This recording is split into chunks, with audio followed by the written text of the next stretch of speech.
else. The only way anybody could get what they needed was through ordering things online and have them delivered at home, because there was no stores to go to. You just went online and ordered like from a warehouse or whatever. I think AI is going to be, if that comes to that, I think AI is going to be heavily involved in that. I don't know why I had that dream, but I did have it. The heroes, so to speak, in the dream were the truck drivers, the delivery people, because those are the people that people had contact with, which I thought was interesting. But anyway, I think AI is going to be more and more involved in our lives before we know it. And it can be a really good thing too. I think, a lot of that has to do with who programs them, who sets up the programs and stuff, and how they do that, and how they learn, how well they learn. I know our AI is, going to be learning from experience, which can be a good thing too. So I'm excited about that. Well, all righty. Thank you, Pat. Welcome back. We're glad to hear from you. Thank you. We hope you're feeling better. All right. 𝗖𝘂𝘀𝘁𝗵𝗿. Okay. Thank you. 𝗖𝘂𝘀𝘁𝗵𝗿, go ahead, sir. I saw your hand raised and then lowered, but we'd love to hear from you if you're ready.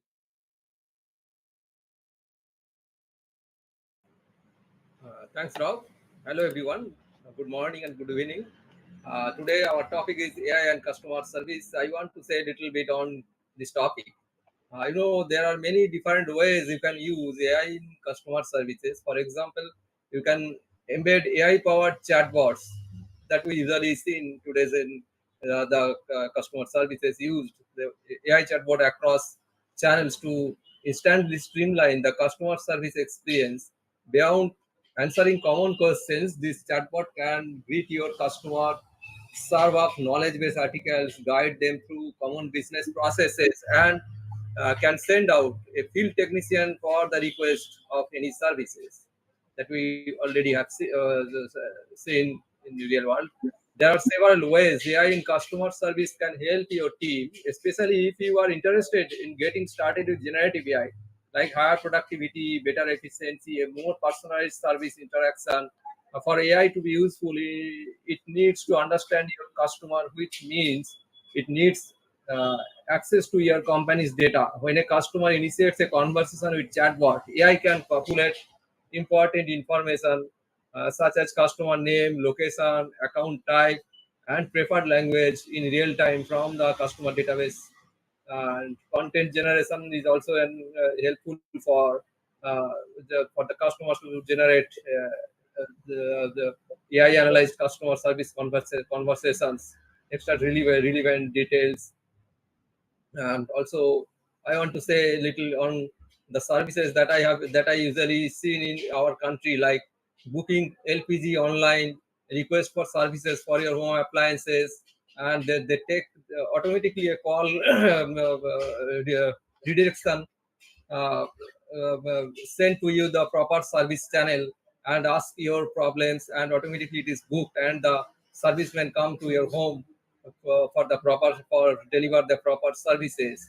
Also, Melanie said road service call online is today very much helpful for driving your car on the online.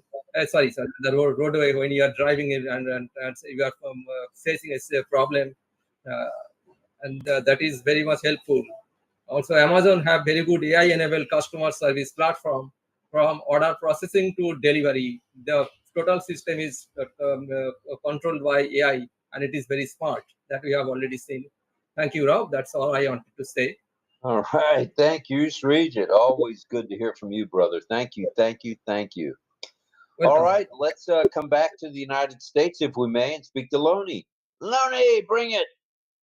And let everyone know we're doing the third live stream now. It's live right now on YouTube. Okay, we're having to live stream for the third time on YouTube. So if you've been on YouTube, stick with us.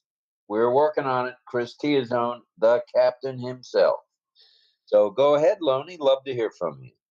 Hi, everyone. How are we all doing? I hope we're all doing good. Good. Well,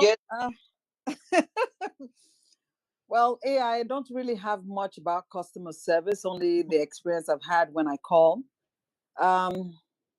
Maybe because most of us have an accent. So when we try to ask them things, they don't really understand what we're saying unless we have to speak like an American. Then they understand what we're saying. But otherwise, when you use your normal accent to talk to them, they misinterpret what it is that you're asking.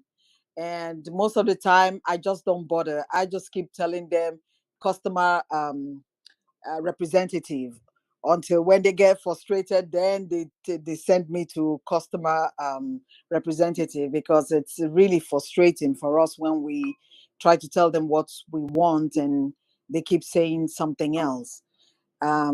I, for one, I still prefer talking to a person than the AI.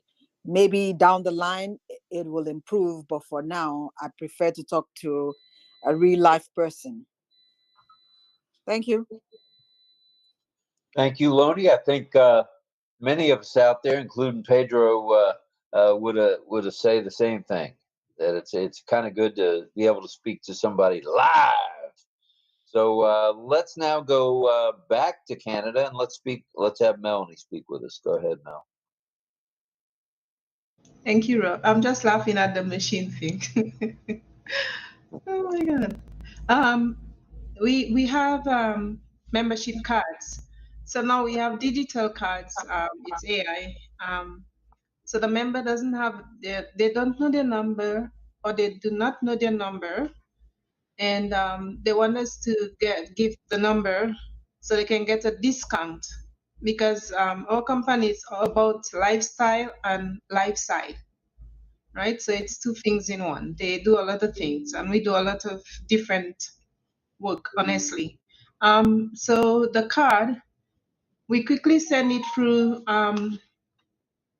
a portal where it is like the card. So we fill out their information, and right away we send it to their email. It's AI driven. They have their number and everything, and they're the happiest, because when you have service at a member's fingertips, that's what we want. Because I tell them I'm a customer when I'm not at work, so I understand. That's what breaks the ice. You have to have the customer service still, even if it's AI driven, and let the customer understand that, it's not their fault. It's a machine, it's a bot, it's a robot, but sometimes they are not all, they might not be accurate, because it goes by how you speak, how fast, how slow, and things like that. So then, because you can hear they're frustrated, but when you tell them things like that, and I'm here to help you, I'm the real human, they even ask, tell me, are you real human? I said, yes, I am a human being. So I'm here to help you. I'll take over from the robot. And then we start laughing, and then we carry on with the job. But yes, Right. it's many things we feel that is AI driven, which helps the member, and they feel more satisfied than before, times when we had to do all this paper filling, and took a longer time, and it has to go by mail, but now it's through email. So you've been on both sides of that fence. In other I words, do you've things been a customer service rep and a customer. Yeah, travel. We do travel. I used to do travel, medical insurance, all kinds of things. Complaints. That's the big one. Get a headache. Yeah, and many other things. So I'm glad that I had the skills, because it helped me here in ONPASSIVE. So yes. All right, good stuff. I'm Good gonna stuff. give another person a chance to speak. Thank you. Thank you, Mel, and welcome to Carmela Schwartz. The fire girl is here. It's what, 4 a.m. in your neighborhood? Boy, that's early. Thanks for getting up with RobLynn Live. All right, is there anyone else who would like to say a few words? We do have a bit of signing tonight. We will have the lovely Miss 𝗖𝘂𝘀𝗁𝗍 with us tonight. She is with us, and she will be. Has she said what the words are yet, or phrases? Okay. Well, it'll be a surprise then. Okay, sounds good to me. let me do a little scrolling. Let's see. I don't want to miss anybody. I did not miss anybody. Good stuff. We do want to remind you that with today being Saturday, we will be back Sunday at 8 p.m. Rain or shine, snow, sleet, or ice, doesn't matter. We'll be here. So if you have any questions, go ahead and put them in the chat. We'll be glad to entertain those questions. If we can answer them, we will. If we can't, we won't. And if we don't have the answer, we'll get you the answer. You can bank on that. So without further ado, can you tell me how many people are in the YouTube now, the third YouTube? I can't see. We got 8. 8. All right. Well, 8 and 80 is 88. Double 8. So we're at 88 of you here joining us. Thank you very much. Right. We appreciate it. Am I able to throw the ball to you for a pit stop or keep going? Oh, yeah. Thank you. I'm going to say I don't see any other hands at this moment. Okay. We have someone coming in now. We got Charlie Ellis coming in. So again, the topic tonight is customer service and AI. Let me peek in the chat. I've been kind of not able to look in the chat much. Let's see what's going on.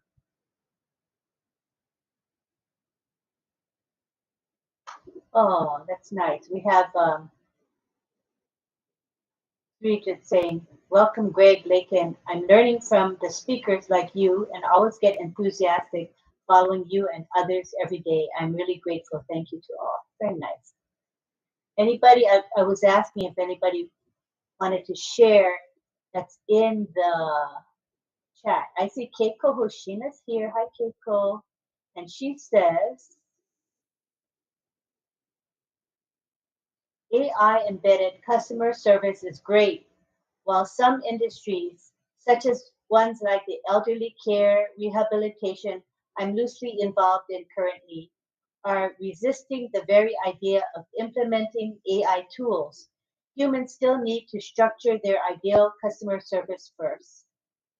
That makes sense, Keiko. It's good to have AI and technology, but we always need to have the human element involved as well. Let me see if anybody else made any comments about the topic who are in the chat. Lots of hellos. Oh, Greg says the ticker isn't working tonight. Do you guys see the ticker? If you see the ticker, just raise your hand. No, you don't see the ticker? Okay, I'm gonna have to put it up again. Let's see. No comments about customer service, I don't see. But feel free to chime in. Let me look at the YouTube channel, see if anybody's commenting about the topic.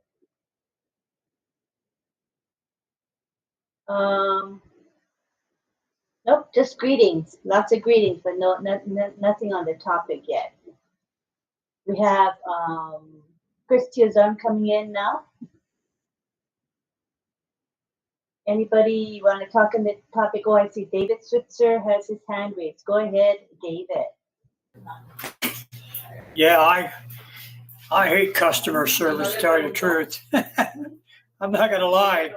Every time I want to talk to somebody, I got to go through I have to go through the number system.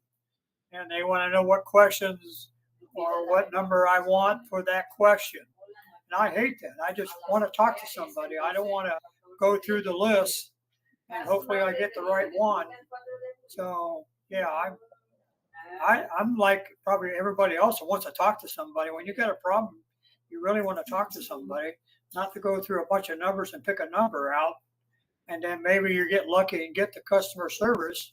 So, you know, that's me. So, you know, but what's yeah. frustrating about customer service, AI customer service? What do you dislike? Well, when I talk to somebody, I say I want to talk to somebody. when I call them. But they don't hear that part. They're going to take you through the service part. You know, like I said, they take you through a bunch of different questions with numbers on them. So anyhow, you have to end up just take one question so you can get hold of somebody in that department so you can talk to them. So, you know, especially when you deal with a banking or a credit or something like that, it's hard to get a hold of. Sometimes I get real frustrated because I can't get a hold of who I want to talk to. So then I just turn around and pick a number or a question so I can maybe possibly get a hold of somebody. So. Can be frustrating. I think, I'd like to hear from our panelists here about how you feel about that. For me, like if I'm gonna rush the system where you have to go through, talk to an AI voice, an AI entity first, is frustrating because you know you're going to spend a little extra time just trying to get to the right department and ask your question. Can be time consuming. You know what I'm saying? You have to be extra patient. And sometimes you end up waiting so long. So that's frustrating. Yes, I agree. David and Lynn. Sorry, I didn't mean to butt in that way. But yeah, when I'm not at work, because I always tell the customers or the members or the clients, whoever we call them, that when I'm not at work, I'm a customer too, so I understand. I feel your frustration because sometimes you'll call government agencies or, you know, maybe like the credit bureau, those places, and they would have you online. You waited for an hour or more, then you speak with someone, and you speak with an assistant, which is the robot, and the robot put you onto a client representative, right? You're speaking with them, especially, sorry to say, the younger ones. They have zero tolerance. They have no patience, a lot of them.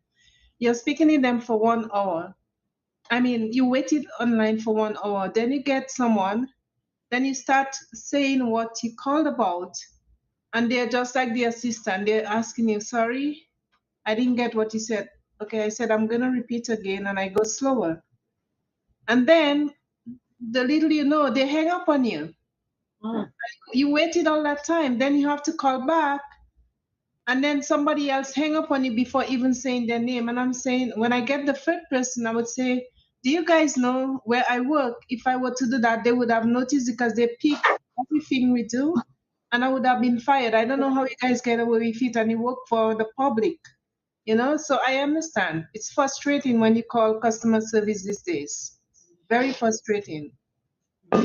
Let alone you get hanged up on, then you have to wait another maybe hour or more.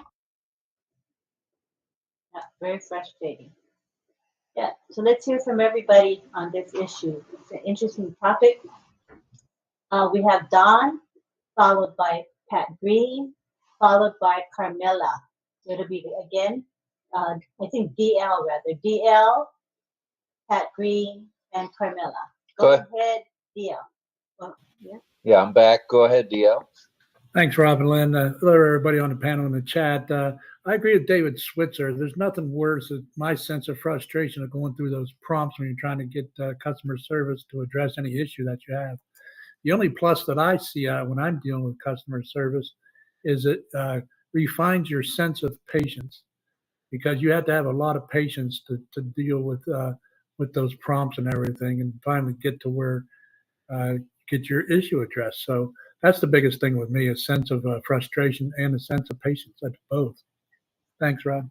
All right. Thank you for that, DL. I agree with you 100%. It is a test of one's patience, without a doubt. I was tested today 7 times on the phone and 1 time at the bank. So, I had to deal with our cell phone situation as well. That was a crazy situation.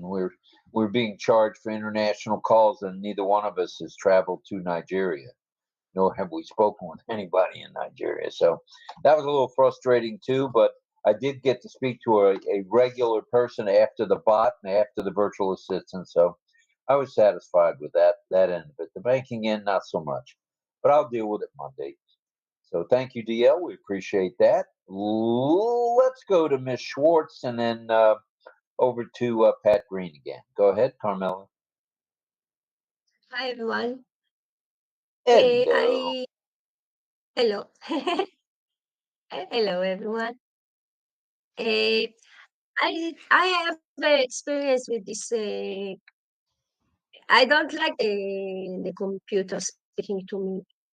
I need to feel the voice behind the scene. The computer send you to another number and another number and another number. It gets me angry. And sometimes I feel after I 10 numbers, I close the telephone and I have to start again. And the numbers don't give you my real answers. And for me, it's not a good solution. I need to feel the man behind me, get a real answer, and it's lucky, sometimes it's a nice man behind, and sometimes it's not. It's like life, when you go to a shop, sometimes the man that work in the shop is nice one, and sometimes it's not. So this is my feeling. I like to feel the people. I don't like to be anonymous. That somebody maybe answer me, maybe not. For me, it's not a good solution. That's it. For me. All right. Well said. I had to go back in, and now I'm muting myself. Hopefully, you can still hear me on the big screen. I don't know why this won't let me mute myself. Well, there we go. Hopefully that did it. All right, let's thank you for that, Carmela. Appreciate you. And let's go to Patricia Green. Pat, go ahead, Dorothy. Well, I've had experience with both sides of the issue of, AI and dealing with or just dealing with customer service. And I know when I call other businesses or whatever, and I'm trying to talk to them about something. And the funny part about it is, after you repeat the same thing 4 or 5 times, it gets a little frustrating. So if you raise your voice, then they act like they don't hear you. Oh, I know that one. I don't know if that's something they put in. I don't know if that's something they put in the system or what, but it's kind of comical. I had a customer one time who had a stroke, and she had a hard time comprehending what you were saying to her. That morning, I was going down the highway. I was going 55 miles an hour and went underneath a tractor. He saw the car in front of me, but didn't see me, and he pulled out in front of me. And this woman, the way this person that I was talking to, the way she comprehended things is you had to do it like this. This is what you need to do. And so I had to do every word individually, and I had to do it slowly. And it was, I thought, this is a piece of cake. I mean, I just went under a huge tractor at 55 miles an hour. This is nothing, And I was able to help her so she, do it and take the time to do it so she could understand what I'm saying. So I've had both ends of, and that's just an example. I've had both ends of, customer service things and some of the things I've experienced doing it. Yeah, it does get frustrating when a machine wants to hang up on you because you've said the same thing 5 times and they're just not getting it, and you really want to talk to a real person, instead of a machine. And that gets frustrating. And I understand that too. And some people, no matter what you do, they're mad before they call. They're angry. They're upset, they don't understand. So they're already angry before they get on the phone. and that could be frustrating for them and for us, but as a customer service representative, you learn what to do to deal with some of that. I've been doing it about 10 years. I've hung up on a total of about 4 people in 10 years because they were just rude and nasty, and we were done. But I don't like You must have spoken with me in those 10 years sometime, because I fit the bill there. I doubt it, Rob, but hey, you never know. I'm flexible, right? And Lynn tries to have a calming effect on me, but that just fires me up even more and makes me want to get in these people's grill, and it's not going to do me any good. And today I finally realized that. I said, I'm talking to somebody that's trying to help me, and I'm being not so nice. So sometimes we need to take a step back as a customer, and maybe a step back as a customer service representative at the same time. Right. That all is not negative. There's some positive, there's some ray of sunshine that's going to come out of the situation. Now, today, you couldn't have proven that to me. Well, as a customer service maybe representative, there we go. Fortunately, about 99.9% of the people I talk to are really nice, which always helps, and I'm thankful for every one of them. So, I've experienced both sides of the thing.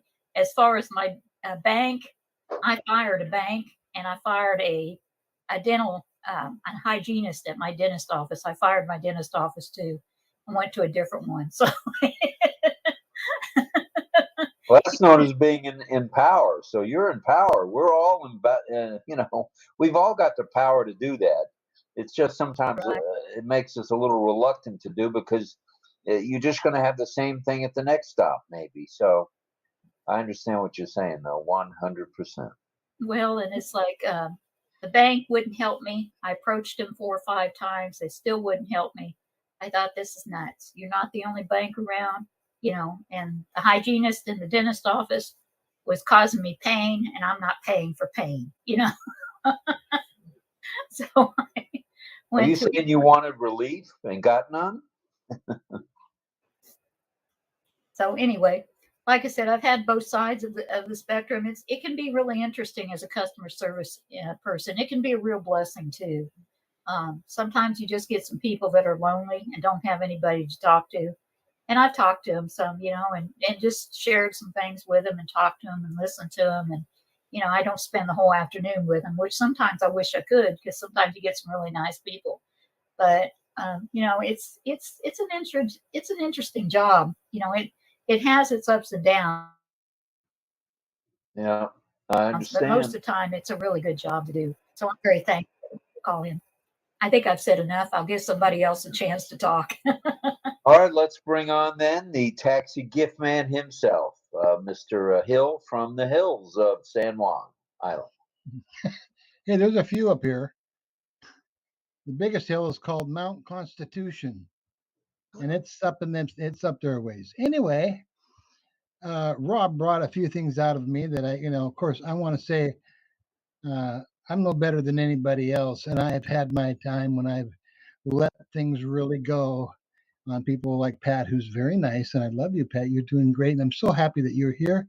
So, but I wanted to say, what I try to do it depends on the problem with AI. I try to use that tool to get to the right person, of course, and then finally you say, give me an agent or an operator or whoever's next in line or whatever it is.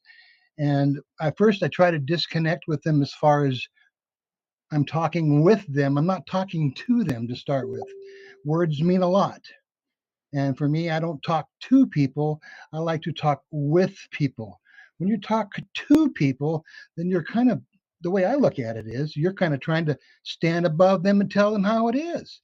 So I like to talk with people and use the word with when I'm talking with people. And when I say disconnect, what I mean by that is I'd want that person specifically to know that I'm not calling to bother them. I'm calling to talk about their company, period. Now, of course, I've told them I think you work for a stinking bad company. But, the AI part of to getting there to talk to a real human being who has a heart and who has a family. And that's important to me. And I'm not going to leave that person, let that person leave me without letting them know that I do care. It's just that I'm not talking with them about them as part of as they're the problem. It's the company. That's where I'll go to. And I will mention the fact that their bot is not very good. And then go to number one, go to number three, go to number four. I don't like that part of it, to be quite honest with you. But then again, we have to be patient. And by golly, that's a hard thing to do sometimes, depending how bad your day's been going or how good your day's been going. But always to try to talk with somebody is always better than to try to talk to somebody. Thank you. Love you all. All right, all right, all right. Thank you for that, sir. Thank you. Appreciate your comments. And I try to talk with them too, but sometimes I get a little carried away and I start talking to them. But I understand it's always better, and you do get more with a carrot than a stick. My mother used to tell me that when she'd see me all upset about something that didn't even matter. She'd say, if you would try sharing a carrot instead of that damn stick of yours, you'd have much better luck. And my mother was very wise, and she was totally right about that. But even at age 75, I still don't get it. I don't know why. But maybe there's hope. Maybe not. If I last another 5, 6, 7, 8 years, maybe I'll straighten up a little bit. Hopefully. Yeah. I'll try to follow suit. All right. It's good to me. Let's go to Pedro and then Mel, if that's okay, Mel. Go ahead, Pedro. Now, this conversation really, this show really turned into something interesting. I enjoy what Greg said, that he doesn't like to talk to somebody, but talk with somebody. And of course, I understand Rob having a military background. It's easy having a commanding voice as he does. It's easy to feel that you're being talked to. I wouldn't doubt he probably uses it, but here's a statement that goes along with that. It says, if anyone does not stumble in word, he is a perfect man, able to bridle also his whole body. If we put bridles in the mouths of horses to make them obey us, we guide their whole body. And then it talks about sheep too, that even a small rudder, you are able to. So I brought this up because talking with somebody when it's a person is easy to express feelings, and you measure how much of that you probably you want to convey. You don't want to look like this or be misunderstood like that. But we have that tendency, all of us, to talk to somebody because we are on the right already. That's why we're calling, and we want to just you to listen to me because I know I am right. This kind of attitude. And with the computer, as Pat Green said, she learned how to spell one word by word and make the computer understand what she wanted. That is a great thing. She didn't want to talk to the computer. She wanted to be understood. And as the time goes on, we're going to have to learn how to deal with this in a patient manner, patiently manner, just like Greg was saying. We have to develop that sense of patience because we know it's a machine. We know we are right, but if we don't tell it the right way, we will not get our way in. So, evidently, Pedro, you've been on the other end of some of my conversations or been listening in, because you hit the nail on the head. I really myself feel, I don't mean to make this about me, but this is my experience, that the carrot and the stick are perfect examples. It's so much easier to be nice, to be cordial, and chances are you'll get your way. But when you're nasty and raise your voice, as my partner here has told me, you don't get anything by raising your voice. That person is doing a job, a job that they want to do, and they want to help you. And if you don't want the help from them, hang the damn phone up and move along, little doggy, as they say. So that's my story. I'm sticking to it. You know, maybe I need to get a job, a job, as a customer service representative so I could really see what it's about. But I think we're getting a pretty good feel tonight. This is an excellent topic. It's very current, eventy type stuff because here's an example briefly, and then we'll go to you, Mel. Trying to get a hold of the fine folks at customer service or whatever you want to call them now in the back office or in Hyderabad or in Dubai, wherever we got a call. I don't know about you, but I've been a little frustrated with some of the answers that I get. It almost seems like they're programmed to say, oh my Yeah. goodness. I've been through that, yeah, for sure. And I'm learning how to be like Pat Green. We have to train these virtual assistants or AI-driven things to understand us without losing it, because sometimes it's easy to lose it. Because you don't have the time. You think you don't have the time. You want to take it anyway, but yeah, we have to learn how to deal with this. Thank you for listening. All right, thank you, Pedro. Let's go back to Mel. Go ahead, Mel. Yeah, thank you, Ralph. Yeah, we do have to have patience. And I mean, we have to remember we all are human and we all falter. We all have so much of tolerance and patience, actually. But two things I wanted to point out is I don't know if anybody had a video relay call from someone who I'm is, here for you all, so everybody have patience. oh, patience. Sorry, Mel. I was wondering. Okay. Okay. It's a video relay person they're sitting on a wheelchair and they have that little video recorder and I guess voice to text. So there's a real person beside them to assist them.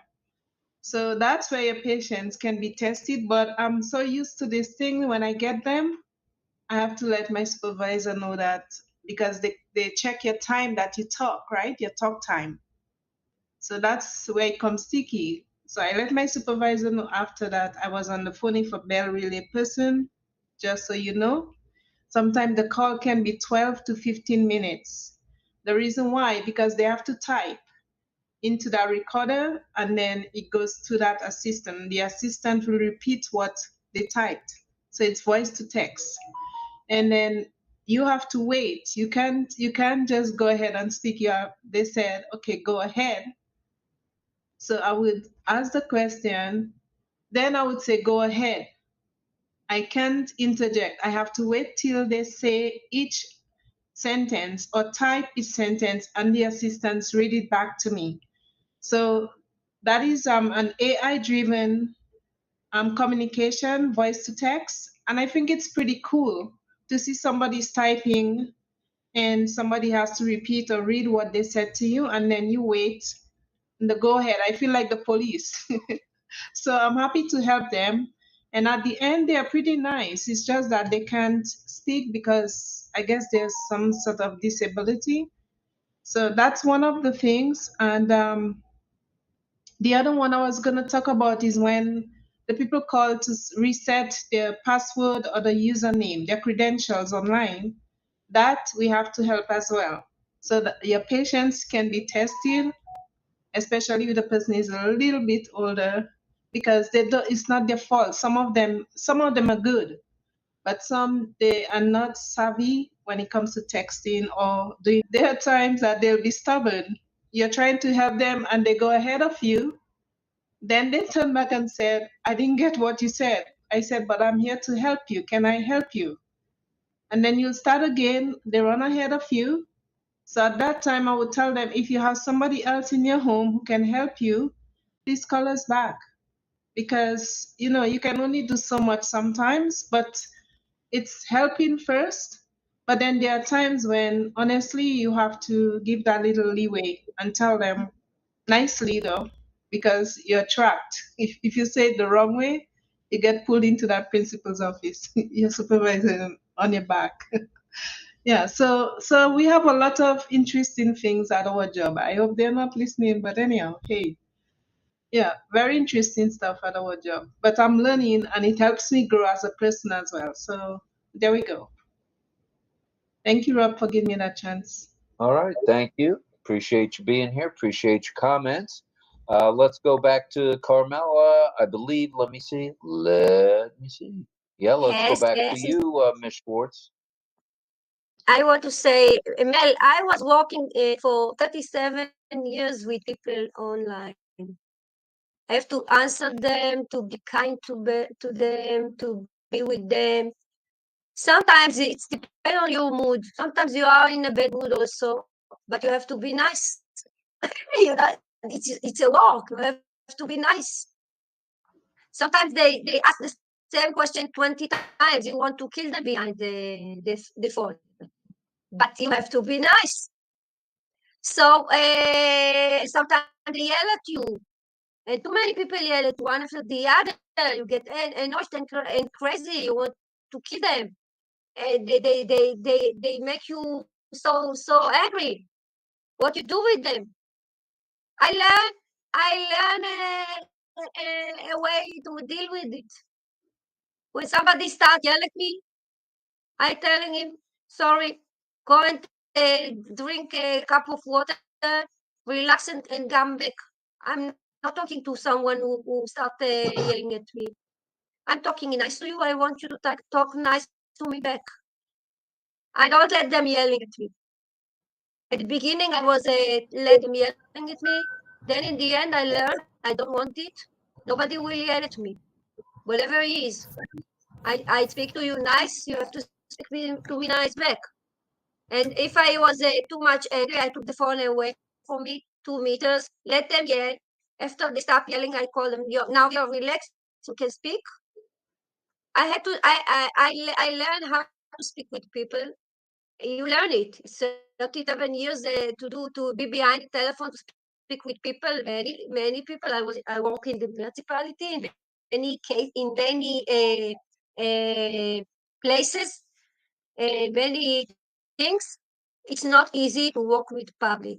Not easy at all. But when I'm now on the other side, I'm retired, and I need that service myself. I want someone to stay behind, to be like me, with a patient, to understand my feeling, my problem. If sometimes I'm the one who is angry, I have to yell at them. So I start with this. I'm sorry, it's not about you. It's about the service. I'm very angry. And I'm telling them what I'm angry about. You have to learn how to speak with people. It's a real university. It's not easy. I did it all my life, so I know what you're talking about. So sorry, can I answer you, Cam? If now you're retired and you're calling me, I would tell you, go get a glass of water. The same thing you tell the customer, I would say that to you, and then come back. I'm just kidding. Yes, go get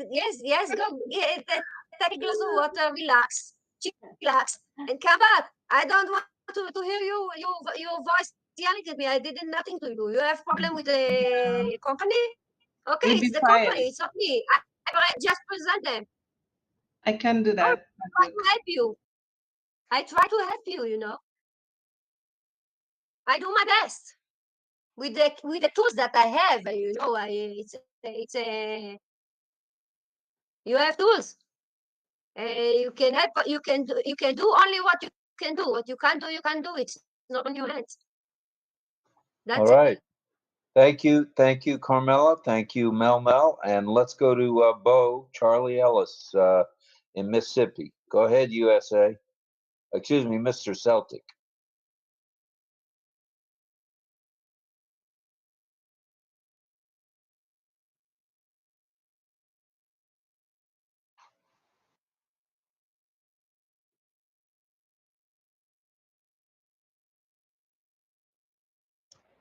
You look muted to me, Rob. Not muted as far as I can tell. Can you guys hear us? I can hear you, yes, but you have the mark on your microphone, just to let you know.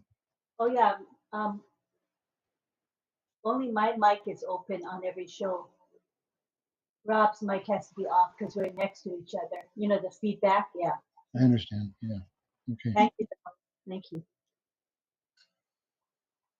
All righty.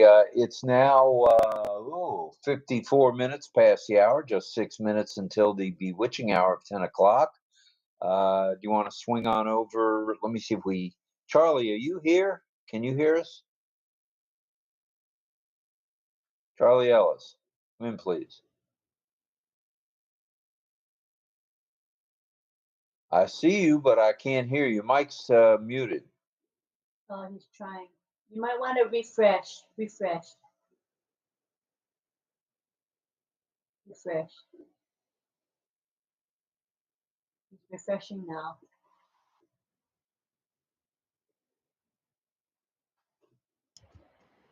On the other end of the spectrum of being polite or not being polite with people, it's really quite a joy in Japan if you've ever experienced the Japanese culture.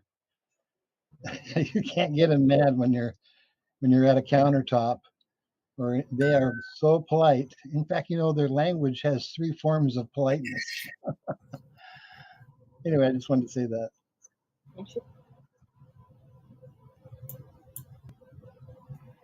Wow, that's nice. That's nice. He's unmuted. You're unmuted now. In Israel, people are not polite at all. They are very rude. Yeah, I'm having issues over Very here. rude. Either I'm unmuted or the camera won't come on for me. But if you guys can hear me, I'll carry on. Oh yeah, we hear you. Okay, great. Yeah, I was saying that I think it's important, man, you know, to keep your composure. I had a few incidents where, like you said, the people that you're speaking with on the other end, they may not, well, you speaking to them concerning the issue, you may be getting a little frustrated, but they're trying to be as polite as they can. And I think it's important that we try to keep our composure, even though it's difficult.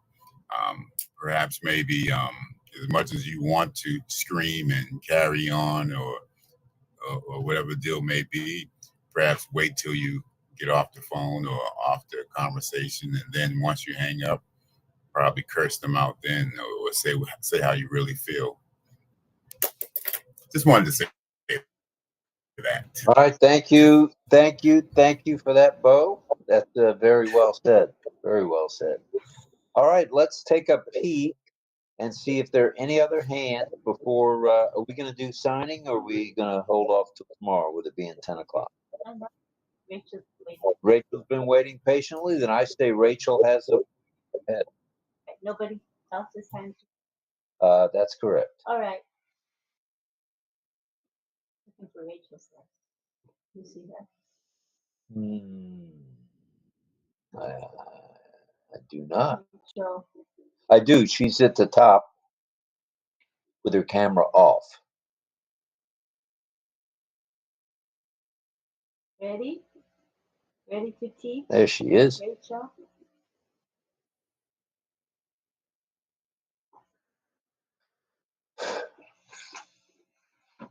There's some lag in her video.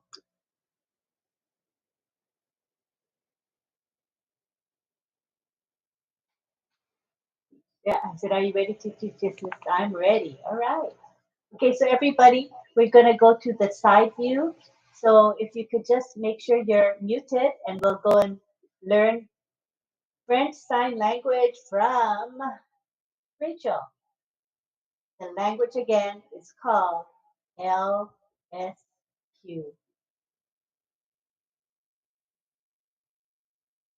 Okay, look for Rachel.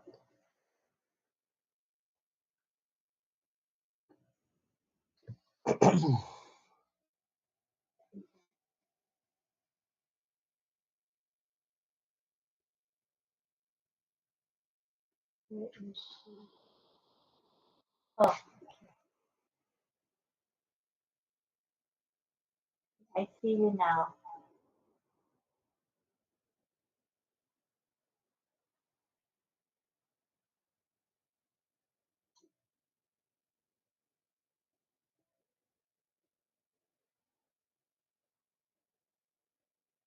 Go ahead. Okay. One child. One child. One child. You're showing the head, touching the head of the child. So it's one child. One child. Two children. Two children. 10 children. 10 children. Great. Next word is no. K-N-O-W. K-N-O-W. And the sign is this hand shape touching the right side of your forehead. No. K-N-O-W. Next we have don't know. So you would say don't know. So you twist your wrist away from your head and you shake your head. Don't know. Don't know. Don't know. Good job. To have. Have. This is the hand shape on your left upper chest. Have.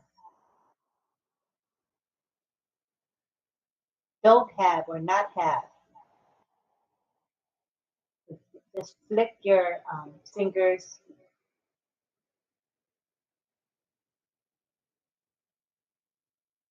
Don't have. From the number 0 and then flick up and down.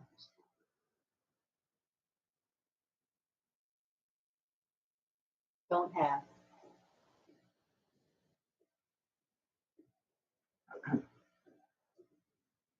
Able. Hand shape is like the letter S. Letter S. Able.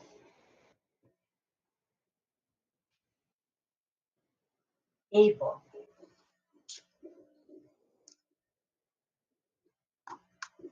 Not able. Not able. Not able. Able. Able. Able. Able.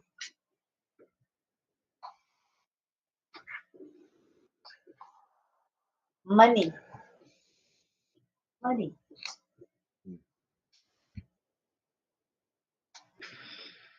Money.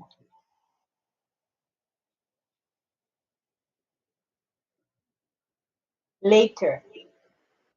Letter L. Going forward. Later. Later.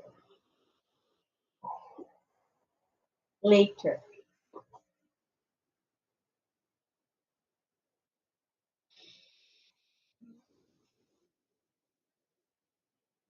Finish. Shake your wrist. Finish. Finish. There's two signs. Can be this, or finish.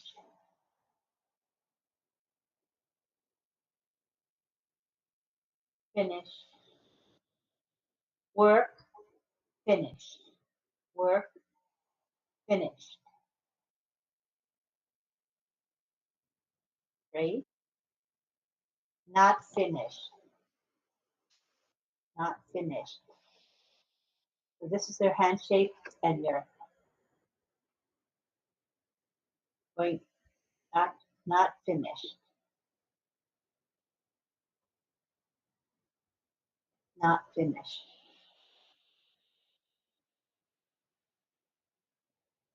Not finished. Accept. Accept. So open hand to closed hand. Like this is the handshake. But you open it and then place it close on your middle of the chest. Accept. Accept. Accept. Accept. Not accept. Not accept. Not accept. Not accept.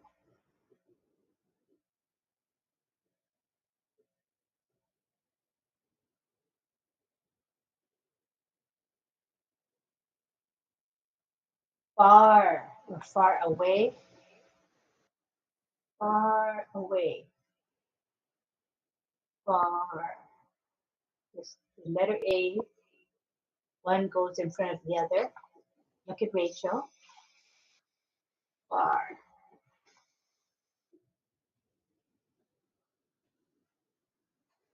Far.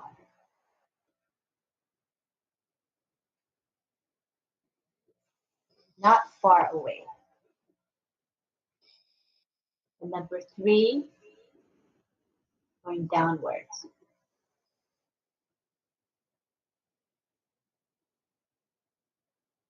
Not far away. Not far away.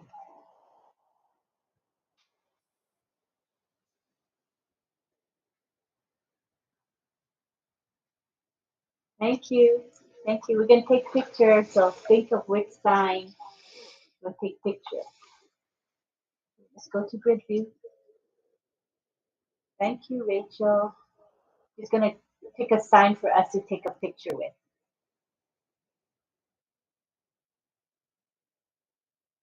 All right. Did you want to bring Mr. Barilla on now or after you take the picture? No, we did the picture here. Okay.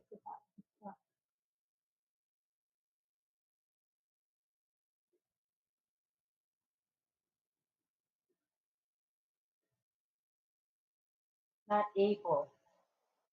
Not able. Not able. This one, not able. You touch your nose. Not able. Not able. Not able. Okay, I'm making sure it's the right thing. Not able. Not able. And for American Sign Language, this sign is, we already learned it. Do you guys remember what this is? It's an animal. Do you remember? It's mouse. So in American Sign Language, this is mouse. And in French Sign Language, in LSQ, this means not able to. See how different the ASL and LSQ are different for that particular sign. Okay, so we're going to do not able to, and we're going to take a picture. Is everyone ready? Whoever's coming to the camera, this is the time to show your camera. Ready? Here we go. Yeah, get ready by signing not able to. 1, 2, 3, smile. Oops.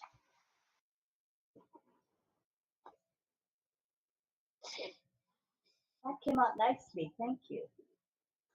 Well, all righty. Thank you, Rachel, very much. And thank you, thank you, thank you, thank you, thank you, thank you. You're welcome. My pleasure. I'm learning all these signs. It's good stuff. All right. If John Barilla is still with us, let me see if I can see him. Let's see if we can hear. I'm here. Yep. There you I are. can see him. I'm You having. got a song for us tonight, there, Tin Man. I do, and I'm anxious to get to it because I'm having one of those nights going, yeah, get to me because I'm having trouble getting the thing to. And I'm ready. I think I've got everything ready to go. Boy, it's one of those times. So just before it was not ready until you went right up to the signing, and all of a sudden it kind of went quiet on me again. And so for the last couple minutes, I've been like, oh my goodness. And now I'm ready. I'm pretty sure if we go now, I'm ready. Is it okay if I go? Let's go, Johnny. Yeah, I'm going to go right to the theme song. I'm not going to mess around because I got to get this, make sure this plays first. Go for it. Here we go. There is a show. There is a show. There is a show we all love to go to. RobLynn Live. RobLynn Live tonight. There are two hosts. They are the most. I gotta say, they're not too shabby. They ain't crabby. It's RobLynn Live right now. Oh boy. Updates, panels, info, fun. Variety talk show. It's the one. Like ONPASSIVE. It's delicious. It's ONPASSIVE. You can get anything that you want at Ashbefall's Restaurant. RobLynn Live, RobLynn Live. It's the show we all love to go to. RobLynn Live, RobLynn Live, RobLynn Live. Right now, woo, doggies! Oh boy. Okay, we got that going. Now we got to see if I can get to.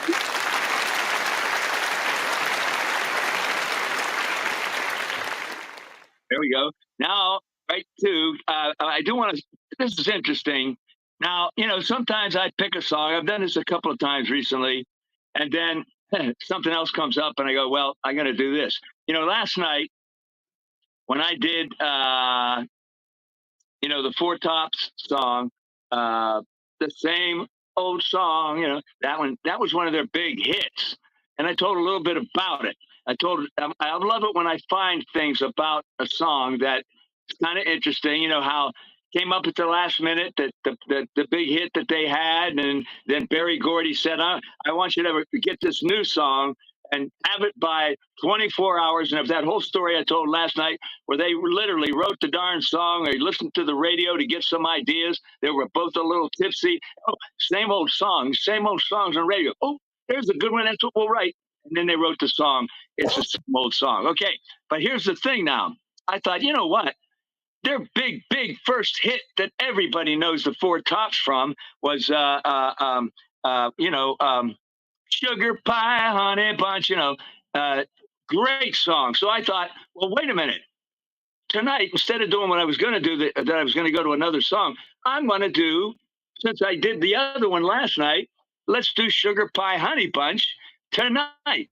And now, I always like when something interesting is, okay. So I thought, let me look up tonight. I'll ask my AI, by the way, I'll ask it, Copilot, I'll ask it, give me some information about the Four Tops, thinking I'm going to get when they started and they were always in competition against the Temptations. No, I get this, and it's kind of interesting. This just happened like yesterday. That's what's so interesting. Out of the blue, I'm thinking about let me do this song tonight. Let me look it up. Yesterday, this happened. Now, the lead singer of the Four Tops. Now, this isn't the lead singer, Levi, and I don't remember his last name right now. Back in the day, the original lead singer, because a lot of these groups that are still around today and performing, like the Temptations, like the Four Tops, maybe the whole band or group isn't the same because they have to replace some of the guys because they either retire or they passed. All right. So this is not the Levi, the song, that voice that we heard in Sugar Pie. I got those. Okay. It's not him, but their current lead singer, yesterday or 2 days ago, lead singer of Motown's legendary Four Tops has sued a Michigan hospital claiming racial discrimination after staff members assumed he was delusional when he said he was in the group and placed him in a restraining jacket. In other words, he's saying to them, I'm the lead singer of the Four Tops. Of course, they're not thinking, they're thinking, this guy's like 52 years old. This can't be it. Well, at any rate, Alexander Morris, 53 years old, who is black and joined the iconic vocal quartet in 2018, went to Ascension Macomb Oakland Hospital in Warren on April 7th, 2023. Oh, this is not yesterday. I'm sorry. It's 2023. Forgive me. With clear symptoms of cardiac distress. He had difficulty breathing and chest pain, and he was placed on oxygen. It says in the federal lawsuit filed Monday in the Eastern District of Michigan. However, when he informed the nurse and a security guard in the emergency room that he was a member of the Four Tops and had security concerns because of stalkers and fans, they didn't believe him. And the suit says, instead, a doctor ordered a psychological evaluation. They thought he was a little bit nuts, right? And he was restrained for at least an hour and a half. That's what it says. Anyway, I won't go with the whole thing. Could you imagine this guy?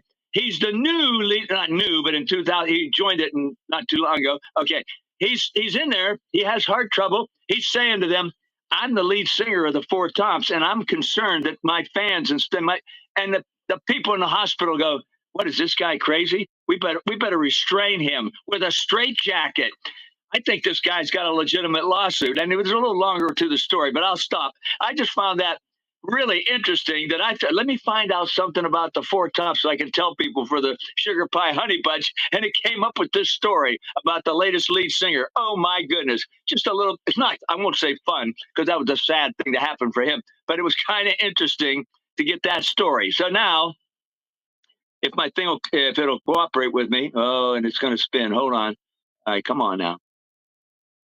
Oh, that's the wrong one anyway, isn't it? Yeah, it is. Oh boy. I hate when I do that. Oh, okay. I clicked the wrong tab and went to one that wasn't that refreshed, but we still got to get this one lively now. Come on now. All right, here we go. All right. I think it's okay. Ooh, I get nervous. When I'm having, we just had storms and maybe that affects your Wi-Fi. I don't know. But here we go with Four Tops, their original hit that started them off back in like 1965. That era that I not only love the American Songbook with all the older songs, but I love my era when I was in high school, when I was a young guy. Motown, I love Motown. Going to do more of those as we go along. So here is the Four Tops' first hit. It's called I Can't Help Myself, Sugar Pie Honey Bunch. Here we go.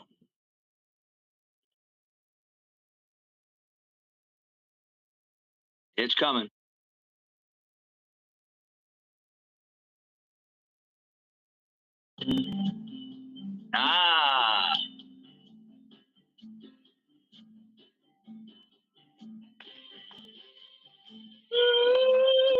Sugar pie, honey bunch. You know that I love you. I can't help myself. I love you and nobody else. In and out my life. You come and you go. Leaving just your picture behind. And I've kissed it 1,000 times. When you snap your finger or wink your eye, I come a-running to you. I'm tied to your apron string, and there's nothing that I can't do. Yeah. Can't help myself. No, I can't help myself. 'Cause sugar pie, honey bunch, I'm weaker than a man should be. I can't help myself. I I'm a fool in love, you see. Wanna tell you I don't love you, tell you that we're through. And I've tried, but every time I see your face, I get all choked up inside. When I call your name, girl, it starts to flame, burning in my heart, tearing all apart. No matter how I try, my love I cannot hide. Oh, sugar pie, honey bunch. You know that I'm weak for you. Yeah, I can't help myself. I love you and nobody else. Sugar pie, honey bunch. Do anything you ask me to. I can't help myself. I want you and nobody else. Sugar pie, honey bunch. You know that I love you. I can't help myself. No, I can't help myself. Sugar pie, honey bunch. You know that I love you. I can't help myself. That's it. Sugar pie, honey bunch. There we go. All right. Thank you, Johnny. Very nice. Yeah. Love that song. Love the Four Tops. Yeah. Temptations, Four Tops, Supremes. Wow. Yeah, that whole era. Smokey Robinson and the Miracles. So many great groups and singers. The Pips. That's right. Gladys and her Pips. Sometimes she leaves the Pips behind, but you know, Gladys and her Pips. Yeah, 4 Pips. Well, how many she had? I don't know. All right. Well, thank you, John. We appreciate that. There's a couple of announcements I'd like to make tomorrow morning. Is it at 9 o'clock? I believe it's at 9 o'clock. Sifu Francis will be back, and he'll be doing the, what is it called now? OP Future family? Internet Family.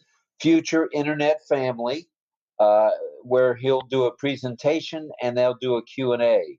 Once again, it's more OES spectacular training. Nowhere do you get that but right here on the OES network, OES Asia Pacific Network. They have their own network now and just don't know it. But Chris 𝗖𝘂𝘀𝗁𝗿 will be there. Lynn will be there. I will make every effort to get there if I'm back from my errands. And hopefully you guys here, guys and girls, can join us tomorrow for that. In addition,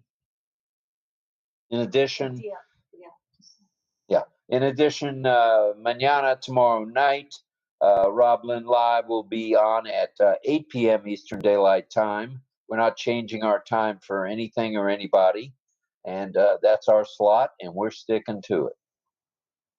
That's about it announcement-wise. There's other things happening tomorrow, and you know what they are. And if you don't, go to the back office. You can check them out. Keep your eyes and ears pierced. Don't pierce your eyes, and don't. I meant peeled. Pierced. Oh my goodness. Peeled for what's coming with regard to OConnect and OTracker, as well as O-Verify and ODomain. We're right around the corner here with those things. I don't have specific dates. Don't hold me to it, but it's happening. It is happening. Muhammad Kamal, check that out on Facebook, I believe. Sampath Patel did an interview with Mr. Kamal. Very good.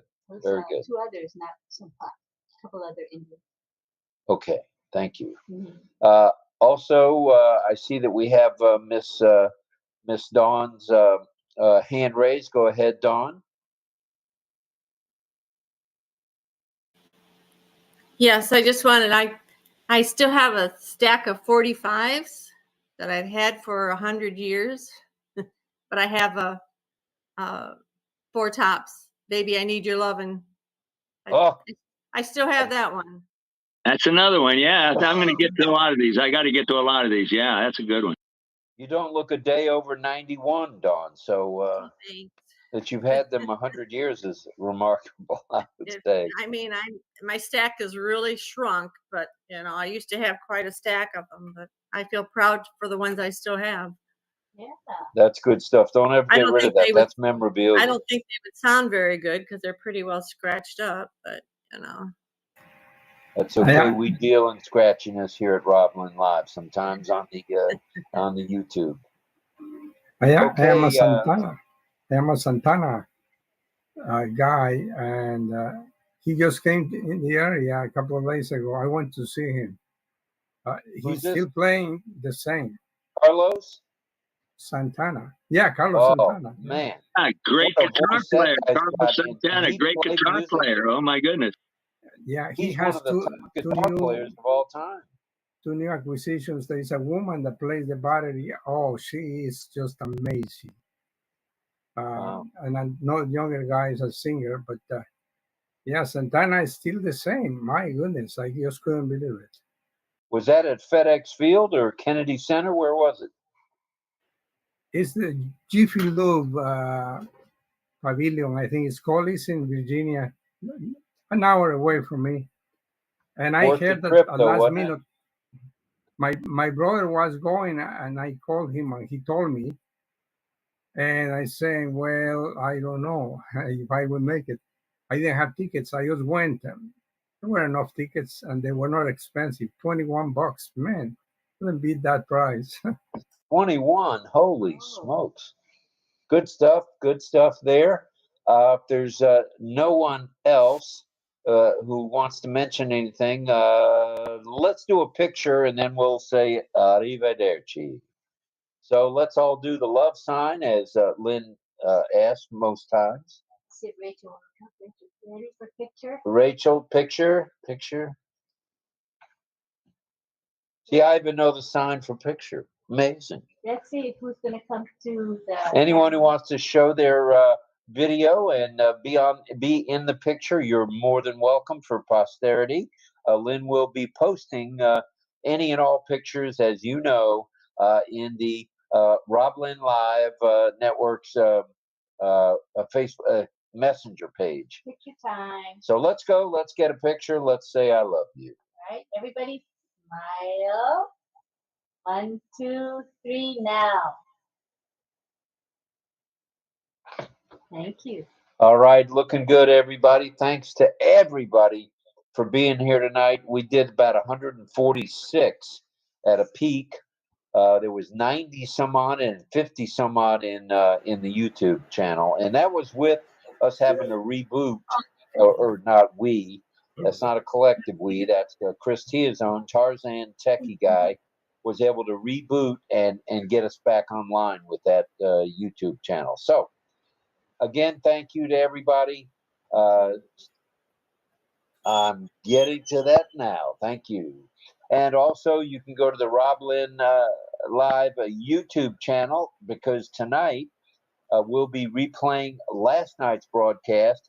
And as I was on my way somewhere last night, I was reminded that there were already 23 in the chat after RobLynn Live. So that's cool. Your support is more than meaningful to us. It's absolutely marvelous. We're very grateful to each and every one of you. And we will see you a little bit later. But right now, let's, well, we did the picture. We did the John. Well, we didn't do the John. We actually heard from John. I did go to the John. At any rate, let's say salute to all military, salute to all active duty, that is, salute to all veterans, salute to all, salute to all first responders, and salute to each one of you, every one of you, for being here with RobLynn Live. Means a lot to us. Good night, good morning, good afternoon. Hey, it's Poppy Lugini tonight. Buenas noches. Good night, everyone. Arrivederci. Good night. Thank you, something there. Good night, everyone. Thank you to Good all of day you to for being here us. tonight. Good night, everyone. Good morning, Carmela. Have a good Bye morning. bye.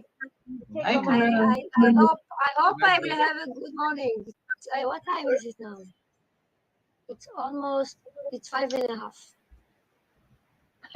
Bye. Thank So you. Thank long. you. Goodnight, sweet dreams. So long. Farewell. Goodbye. He was on before. No. Yeah. Bye. Again, thanks everybody. We'll see you on the flip. Bye. Bye-bye for now. All right. See ya. Bye. Bye.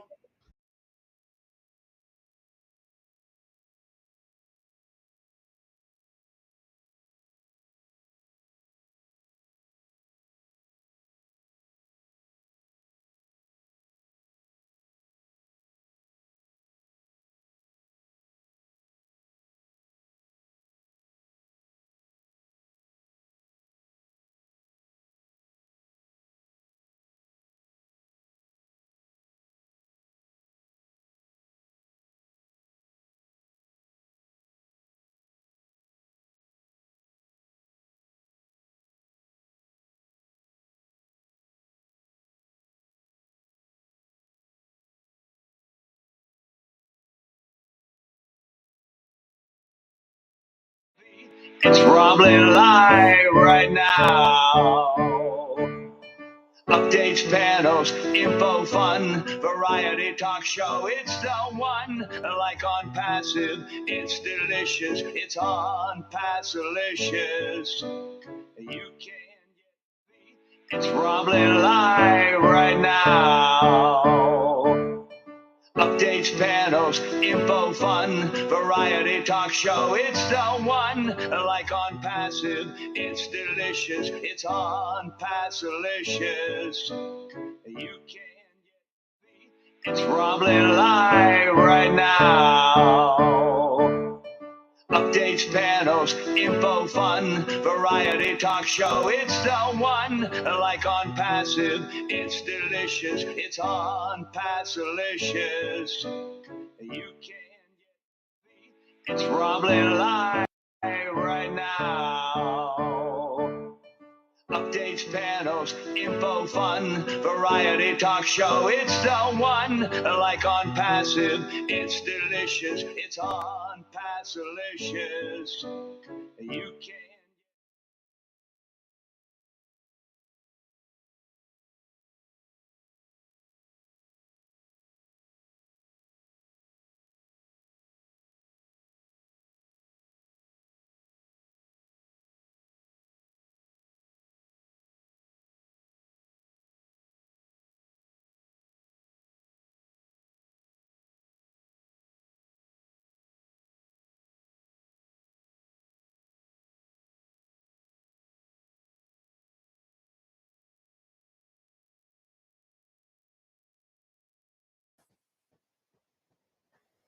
And we all know what that means. It's a host has started recording. Do you, RobLynn live? I'm gonna shout it loudly. Do you? That's you, each and every one of you. RobLynnLive.com. I know you do. I know it. I've heard it. Mohammed Kamal checking in on us all the time. The back office is because how do you go from 40 attendees and most of them are from India? Well, we don't know and we don't care. We're just happy to have everybody. Doesn't matter who. Everyone is welcome here at RobLynn Live. And if you're not an OES, then you could be. If you're not an OES, then you should be. Then go to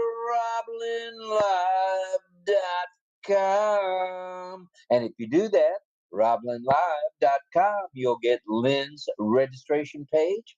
You're welcome to sign in there. Get yourself an O-mail, get yourself a password, get yourself an O-net, and get yourself an O-trim, and away you go to the races. Oh, yeah. And just moments away, days away, I'm not sure when, we'll all be able to subscribe to OConnect again. And how cool will that be? Everyone will be able to be a host that wants to be. Everyone can be a co-host if they want to be. Don't just be a wannabe, be a bee. And the only way to be a bee is to subscribe. That's right. All right. Today is day 668. It's Friday, 21st day of June, 668 consecutive RobLynn lives. 𝗂𝘂𝘀𝗿𝗃, I'm giving you a heads up. We're just, let me see, 365 and it is 7:30. We're 62 days away from our second anniversary, Ash. You know what that means. You can come by and see us. We'd love to have you, brother. That's in 62 days. I'll be sending you an invite to your WhatsApp. So hopefully you can stop by and say happy birthday, RobLynn Live, on our second anniversary. Just 62 days away. Ooh, doggies. I'm 190% sure. What's that expression? It's surreal that we're still. It's surreal, but real. Yes. All right. Good morning, good afternoon, and good evening, everybody, and welcome to the RobLynn Network and our presentation of RobLynn Live and Ollie. The Wonder Dog. With our topic this evening, and I think it's a dandy, AI and agriculture, farming's future. Oh yeah, AI is farming's future big time. We're going to take you down memory lane a little bit, and we're going to take you down the future lane, which is coming real soon to a channel near you. AI is embedded in everything we do to some degree, and in agriculture, it's there big time. I mean big time. I'm going to tell you how in just a moment. All right. AI and agriculture, farming's future, followed by a little bit of community time. Those of you who want to join the panel can. Those of you who don't want to join the panel, you don't have to. But we'd love to have you all. Yes. And we'll have a bit of signing and hopefully, and of course, a song by JJB Tin Man, also known as Mr. John Barilla. That's right. The Barilla guy. Nope, the Italian version, Mr. John Barilla. All right. Now, we got a few announcements we want to bring to your attention. We want you to stay focused, stay laser focused, because things are happening. You can tell by all the tweaks that are going on all over ONPASSIVE, okay? We've got some announcements, so stay tuned for these. First off, please pray for Ash. He's on the recovery mode still. He should be back to 150% any day now.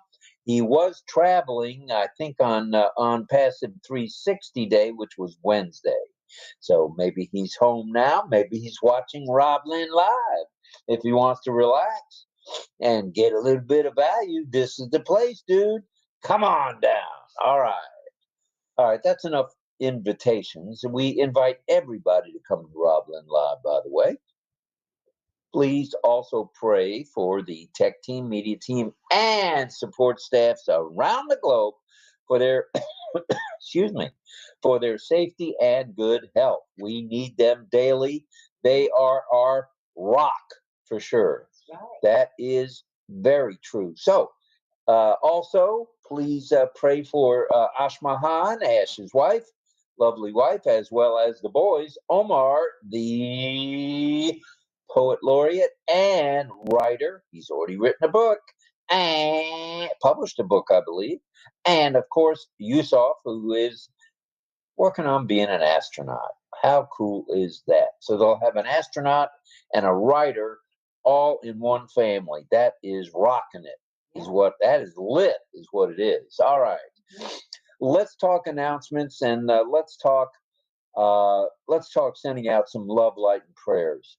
I was just informed that my dear friend of some 30 years passed away today. I'll just give you her first name. Her name it still is. She'll always be Lori, and Lori passed. She'd been ill for several years, a number of years, and had been fighting the big C word.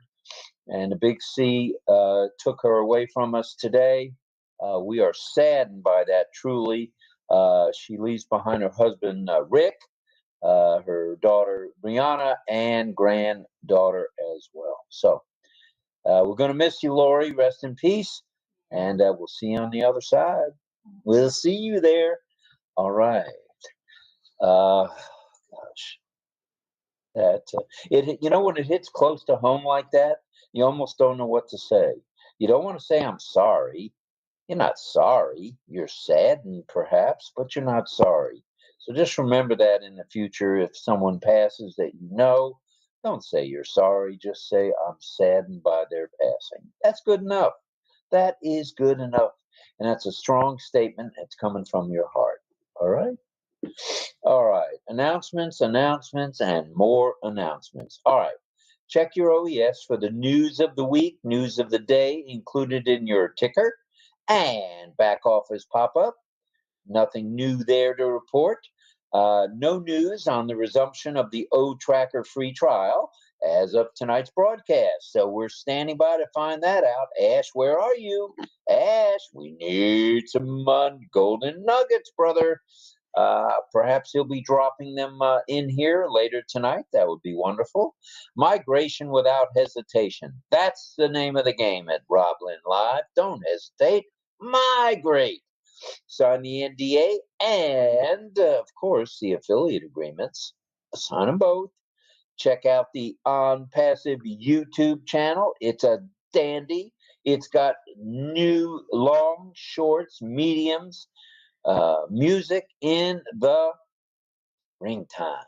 And now it's really the summertime. So latch on, and be there, okay? You'll be glad you were there. Also, check out the newest website with OnPassive.com. Not too shabby. That's right. I knew she was with me. All right. So attend webinars and chats, time permitting. You don't have to be like Lynn, or you don't have to be like me, where you show up on all these webinars, all these chats. Half the time you look like you're asleep. Present company included, of course. I've been known to close an eye here and there. So attend when you can. You'll be glad you did. If you know of anyone needing help, you know the drill. You know the drill. As helping one helps us all. Yeah. Also, subscribe to OConnect when you can. Subscribe to OConnect when you can. You'll be glad you did. You'll be glad you did. Subscribe to OConnect when you can. All right. This evening's topic is chock full of good and valuable bits of information for one and all. We'll get into that in just a minute. We'd like to say a few hellos if we might right now. Do you want me to do one of them or both of them or what? Yeah, if you can. All right, Karina Lance, one of our moderators. Hello, Karina. Frank Rowe is in the house. This is all on YouTube. There's 25 of you on YouTube, so thank you very much for that. 26 now, 27 now. It's cow, calf, and a half. I'd know it anywhere. We're building momentum. Kamaki Samana in the house, saying hello to Frank Rowe. Let's see, Sanuja Momin. The Momins are coming to get you. They're here tonight. Michael Chad, of course, is in the house, and 𝗂𝘂𝘀𝗁𝗂, two of our moderators, along with Karina Lance. She's one of our moderators as well. Oh, she's there? Karina is here tonight. She's got a hot date, but not till later. Right, Karina? All right. Oh, everybody's there. The 5 moderators. Thank you. Roy Davies is here as well. Good stuff. Thank you, everybody, for being here. Kushal, Karina, Roy, John, and Michael. 5 of them. 5 moderators here. Why do we have a moderator? Well, I'm glad you asked. Every now and then you're going to have some chowderhead wanting a chowder about OnPassive. Well, we got a thing for them. We just give them the old BOOT boot. And it's no problem. It doesn't hurt. It's just a mere flicking of the thumb and the index finger, and away they go. So if you got any plans of being a troll, if you got any plans of being annoying, if you got any plans that are not positive, guess what? Our moderators will get you. I mean, they'll get you. They'll give you the thump like no thump ever before in your life. Let's say a few more hellos. David Lavelle is here. Welcome, David. And who else is here? Come on, Robert. You can do it. Peter Dutko. Welcome, Peter. We're glad you're here as well. Wandine Gaskin is here from Georgia. Georgia on my mind. And let's see who else is here. Wandine, Irena Stexala in the proverbial house, along with Roy Davies. All right. And I think I may have covered all 25 in one fell swoop. David Lavelle, I mentioned, I think. If not, I'm mentioning you now, David. All right, all right, all right. 𝗂𝘂𝘀𝗁𝗂𝗍 is here. All right, we're going to continue on now. Do you want me to say hello to the people in the OConnect as well? Yeah. All right, that looked like a yes. Kind of looked like a yes. So let's go see who all's here now. We've got 25 on you know what, 25 on on YouTube, and 44. So that's 69ers. 69 of you have already joined us on RobLynnLive.com. All right, let's take a peek at who's here as attendee, shall we? Onyeloni is in the house. Greg Miller's here. Michael Chad, of course. Sabad is here. ×2. Hello, Sabad. Catherine Frierson in the house. Ain't no fire there. She's here. Ramshina is here. Les Hudson in the house. Maridu Nagash is in the house from India. Jillian Hanna from Down Under is here. Krishna Prasad is here. Welcome to you, sir. And Balat Chandar is here from India. Welcome. Ramya is here. Juliana Mambumbo in the house. Henry Horn, of course. Double H is here. Greg Hill is in the proverbial house, along with Dog Swihart, Rabindra Kumata, and Frank Rowe, of course. Artis Agun is here. Jagadish is here. Pamar is here. Vipal Singh is here. Sunil Kumar in the house, along with Jennifer Drummond, Melanie Marcano, and Shirley Dotson. There's Lois White again. Nagaraj is here. Armin Ho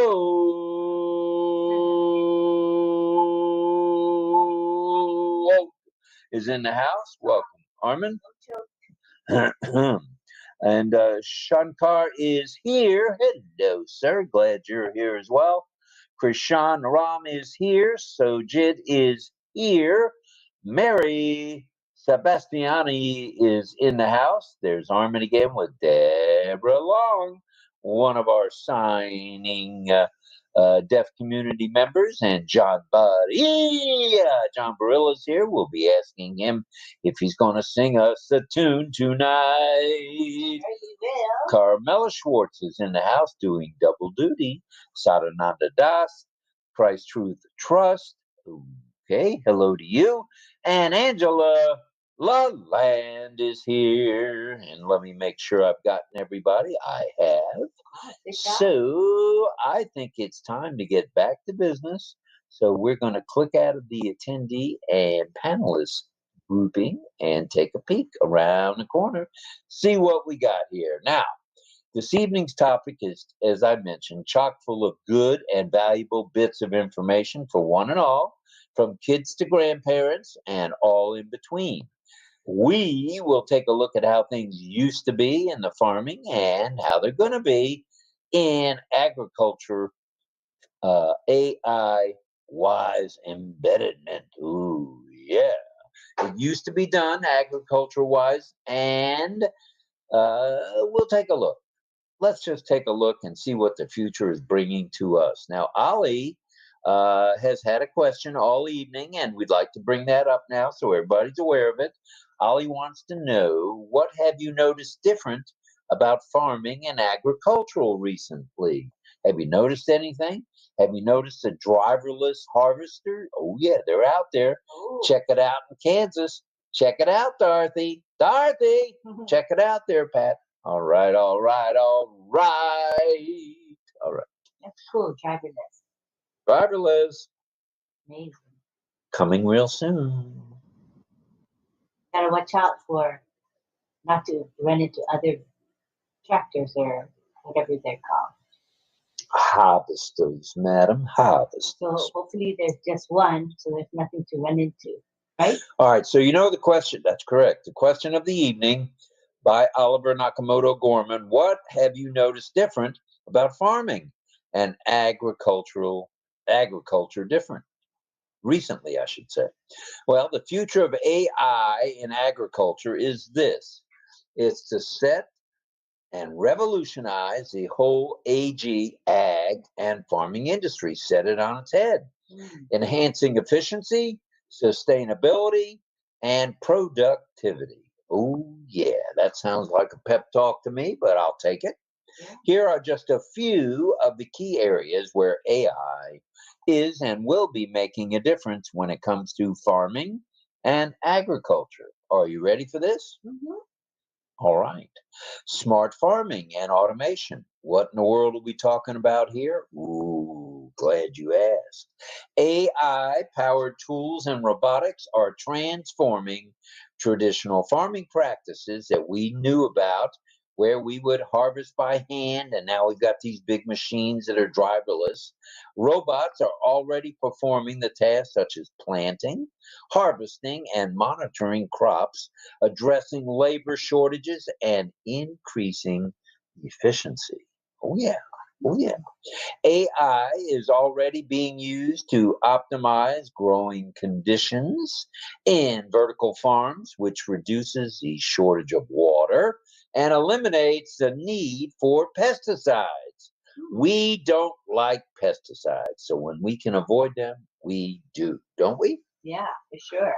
All right, I'm going to have a sip of coffee if you'd like to say a few words. Yeah, well, I think that when you utilize AI, I think that whatever efforts are placed in agricultural production, the efficiency is increased, therefore providing probably greater harvests.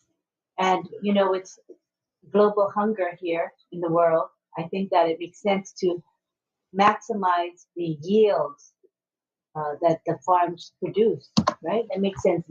Maximize yield and decrease costs and decrease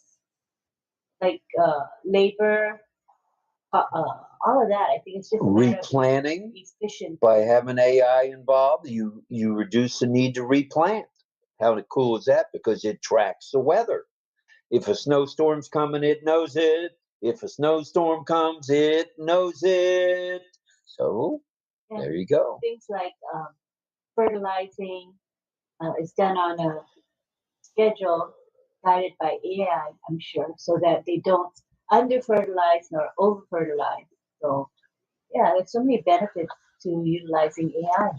And with the use of AI comes the satellite imagery and weather stations. So we get a feel for when we're going to get waterlogged, I should say, by rain. And that's no good for the crops. So it's good to know we've got weather satellites at work for you and me. Yeah. Predictive analytics and crop management. Oh, yeah. Now, this is an area where you all need to know a little bit about. So get ready, buckle your seatbelt. Here we go.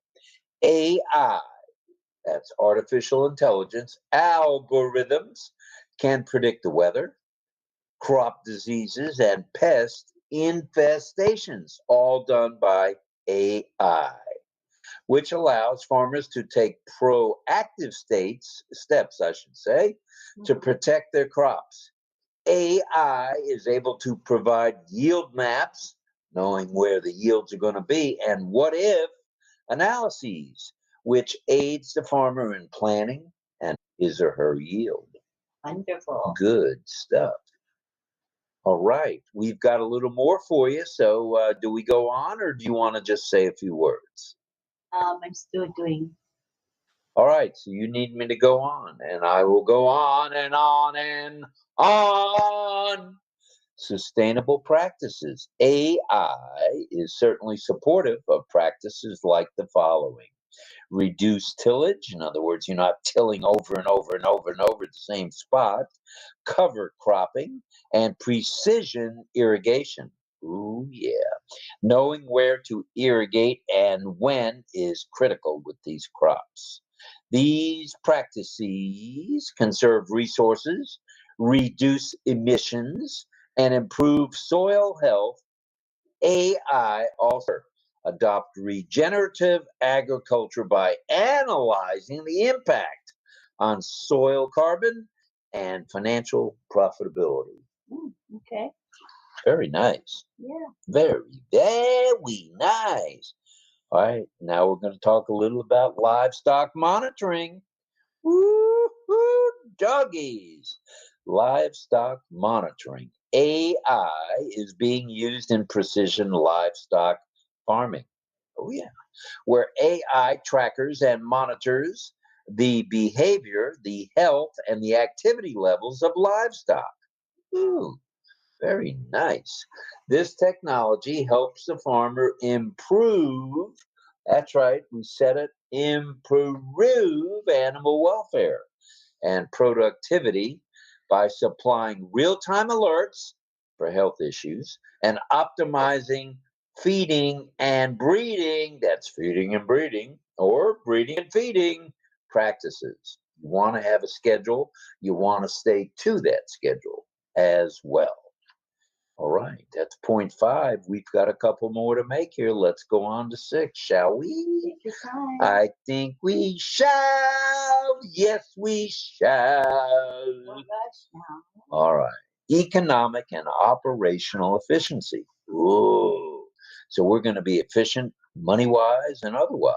Yeah, with the use of AI, labor and input costs are reduced. That's right. We said it right here, right now. Labor costs and input costs are reduced, and thereby improving yields and operational efficiencies. Generative AI and analytical AI unlock, that's right, unlock significant value across the AG chain, the agricultural chain, from on-farm economics, to enterprise level productivity. So they're always looking out for you and me, you and me. All right, now we come to adoption. What are we going to adopt now? Adoption and infrastructure. That's right. You hear a lot about that on CNN and MSNBC and NBC and Fox and all the networks, as a matter of fact. Well, adoption and infrastructure with the successful integration of AI in agriculture. It requires a strong and robust technology. It has as its infrastructure bringing about the highest quality of education for farmers and bringing with them expert software development for training and for farmers. What do you think about that? All right, I'm glad you commented. Thank you. I know what you're doing. I got you. I'm trying to listen and do things too. All right, then I'll just keep on keeping on. What do you think of that? So that concludes our topic of the evening at 32 minutes. Not too shabby. We'd like to entertain as many of you as want to come to the panel to do so. The picture tonight is crystal clear. It's absolutely stunning. You can see not a pimple, I think it's a mole on my nose. You can tell it's there. So there you have it. This AI stuff is here now. It's here for the ages. So stand by for it. And it is the Internet of Things, and ONPASSIVE will certainly set the tone along those lines. All right. So that all being said, let's explain to you how people can come to the panel. First off, Lynn has a button. It's the speaker add-on link button, very easy to find. And all you need to do is give it a click, and away you go. You're able to add your information, whether or not you have an OES, on passive email, O-mail, I should say, and where you stand with everything else, from vaccinations, you name it, to AI, where AI is involved with cattle. Okay, there are cattle that are involved with AI, whether it's chipping them under the skin so they don't get away, or whether it's just plain having them along for the ride, which is cool too. So that all being said, all you got to do is look for the little guy with the speaker hanging out of his ears, just like this, and say, me, me, me, me. You don't have to even say that anymore. All you need to do is click on the button and answer the two questions. One, where are you from? And what question have you got for us? Very simple, everybody.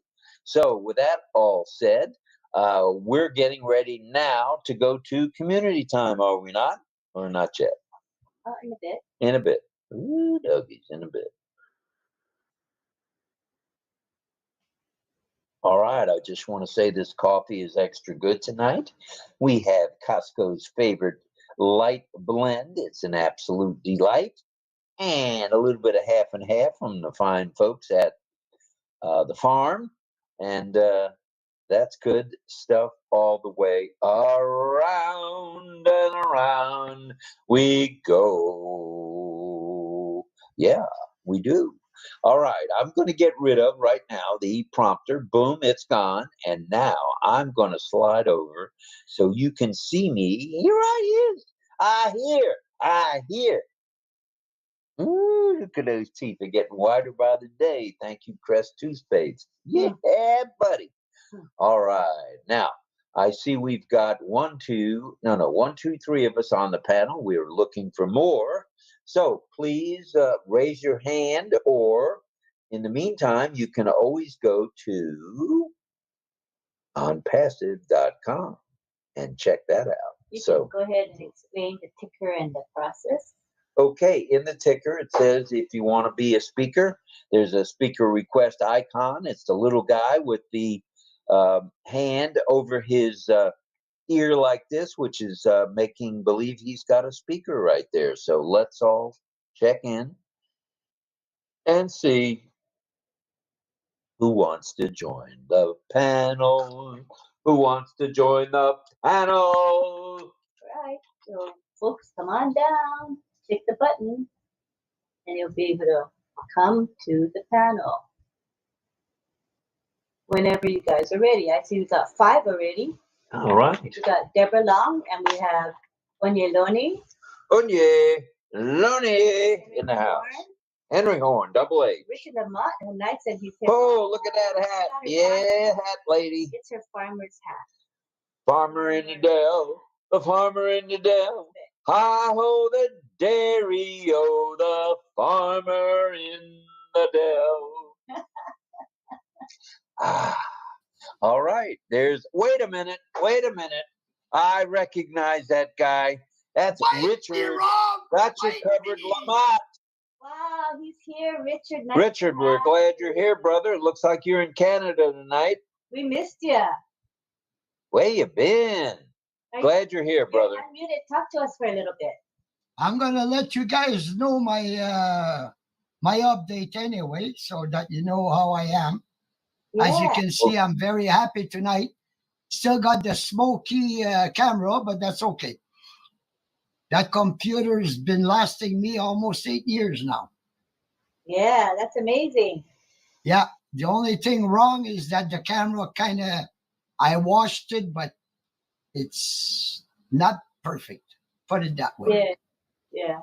And the laptop that I have, well, it's a piece of junk.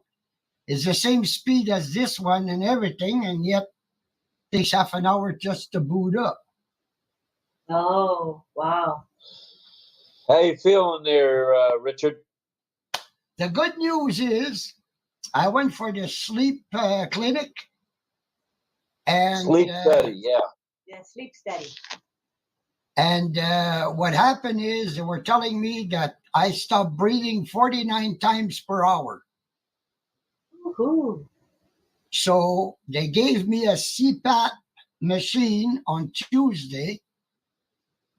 I've used it Tuesday, and she phoned me Wednesday and told me I went from 49 to 5 times per hour stop breathing. Oh. What an improvement that is. Yeah. My personal support worker told me today, which is my 3rd day on the CPAP, she says that since I've been on there, I haven't had any nightmares. I haven't been punching or kicking like in my dreams, and that I'm sleeping like a baby.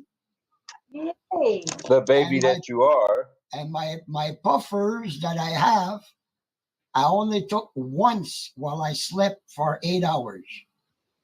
Wow. Instead of once every 2 hours. Oh, so it's really helping. And she makes me walk to the road and back, which is, well, about the distance, let's say maybe 150 feet.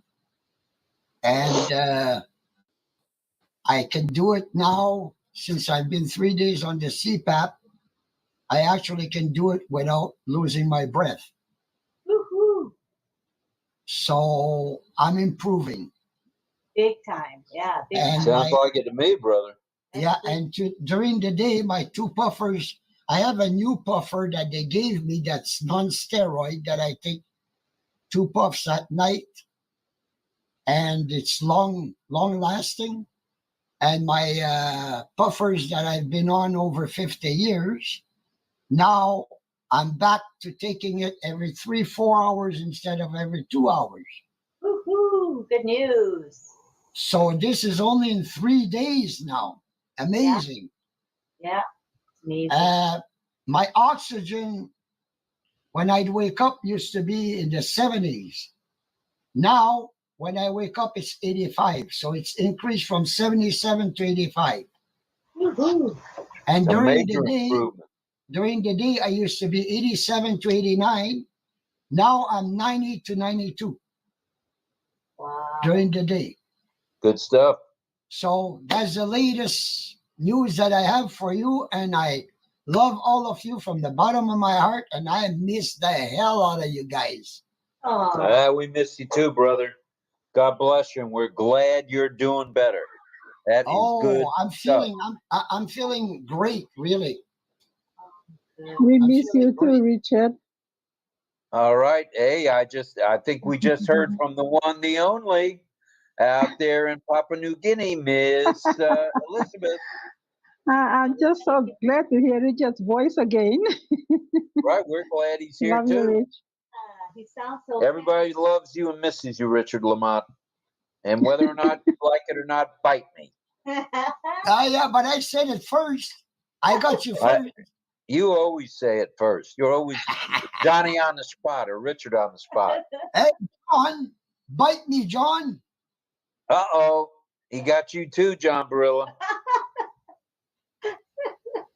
Bite me, Richard. I'm so happy to be here. We're happy you're here too, brother. We're glad you're in good spirits. That's right. Carmela Schwartz, hello to you. Hello to you, Guyana. Namaste, namaskar, sir.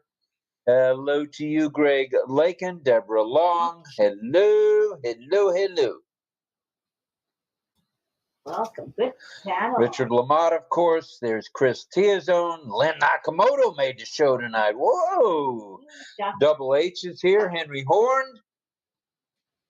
And 𝗂𝗓𝗏𝗏 is in the house. Welcome, Loney and Charlie Ellis. And we have Greg Hill coming in right now. Greg Hill is on his way. There's Deborah with her, she's a farmer's hat. She's got that farmer's hat on. Do you live in Kansas? Where do you live? Where do you call home? Hi, Carmela. How you doing, girl? Hi, Richard.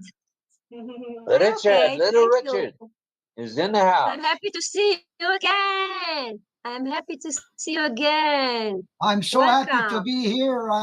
Right now I'm in heaven. Yeah. All right. We are Almost so heaven. happy to see West you. It's so Virginia. good. Thank Oh, I God you feel are great. alive and you are good. I feel great. Since I've been on that CPAP Wow. machine, I feel great. Wow. All right. What We is need that? to say And hello to what is that Melanie. CPAP machine? What is that CPAP machine? Can you It pushes explain a air. little bit? All it does is you put on a mask and it pushes air so that you don't, if your body goes to stop breathing, it forces your body to breathe. Wow, it's something That's new. a good description for sure. That's all right. it does. It just pushes air as you breathe. And I've noticed that How long have you? my breathing is getting more like towards normal again. Like I used to always, how would I say that? But now I'm breathing normal again.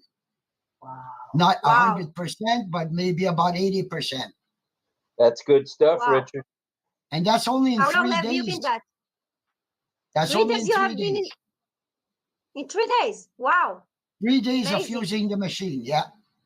That's good. Not too shabby. Let's say a few more hellos. There was Carmela and Richard, and we'll say hello to Elizabeth Priscilla Bade from Papua New Guinea. Welcome to you, Elizabeth. We're glad you're here. And let's give her a chance to talk about her webinar coming up. Go ahead, Elizabeth. You can unmute, Elizabeth. Can you unmute? Elizabeth? Hello, can you hear me, Lynn? Very, very good. Maybe you could put your face a little higher up so we see your face. We only see your head. Higher. Uh-oh, where did you go? Whoops. Whoops. Where'd she go? Yeah, maybe the network was weak today. She'll come back. We'll watch for her. I hope she doesn't have that same thing John got the other day. Yeah, John? Hopefully. All right, we'll continue. All right, let's continue on. Let's say a few more hellos. Let's say hello to Dawn Swihart and DL McConaughey from the USA, and Melanie Marcano from Canada, of course. John Barilla, and he's from New York City, New York. And John, have you got a song for us tonight? I do. Yeah. Uh-huh. Is it a secret? It's a secret. Sometimes you tell us what it is, but is it a secret tonight? Yeah, it's actually it's the same old song. Oh, no, actually, it's a song. It's called The Same Old Song, and it was it's about a Four Tops. Well, the Four Tops did it, and it's just a fun song. I'll talk a little bit about it old song later. Yeah. But what a different rhythm, and yes, it's the same. Yeah. All right, we'll wait for you, John. Your rendition will be much better than mine. That one I don't know. The Four Tops. Oh my goodness. That sound doesn't ring a bell. Motown, brother and sister. Motown. Well, yeah, and I'll tell you a little bit about the song later, which is just a little quirky, little fun, interesting thing. Sounds good to me, for sure. Chris Tiazone is here. Greg Hill has come off the hill, and he's joined us. Hello, Greg. Welcome. Love Thank you. brother. Can't get anything to work as far as uploading tonight. I don't know what it is. That's can we see your face clearly? That's just good too. Okay. Good enough. Yeah. All Well, right. I Let's say forgot a it's few supposed more. to go like this, right? If everybody who was here last night knows, this is the American Sign Language for bald-headed. Bald-headed. Bald-headed. That's the way we roll, right there, brother. All right. Let's say hello to Charlie Ellis. He's in the house. Welcome, Charlie. We're glad you're here. And let's say thank you to Sifu Francis Tay for a super sticker he put in the chat. Thank you very much there, Sifu. Thank you. And let's see, tomorrow is Saturday. What do we have upcoming Saturday? Is that the new Papua New Guinea? OES, no, his normal Saturday. Oh, okay. But I want to give Elizabeth, when she comes back, I hope she can come back. She's going to talk about the OES Papua New Guinea webinar, which is going to be held Saturday morning, 5:30 a.m.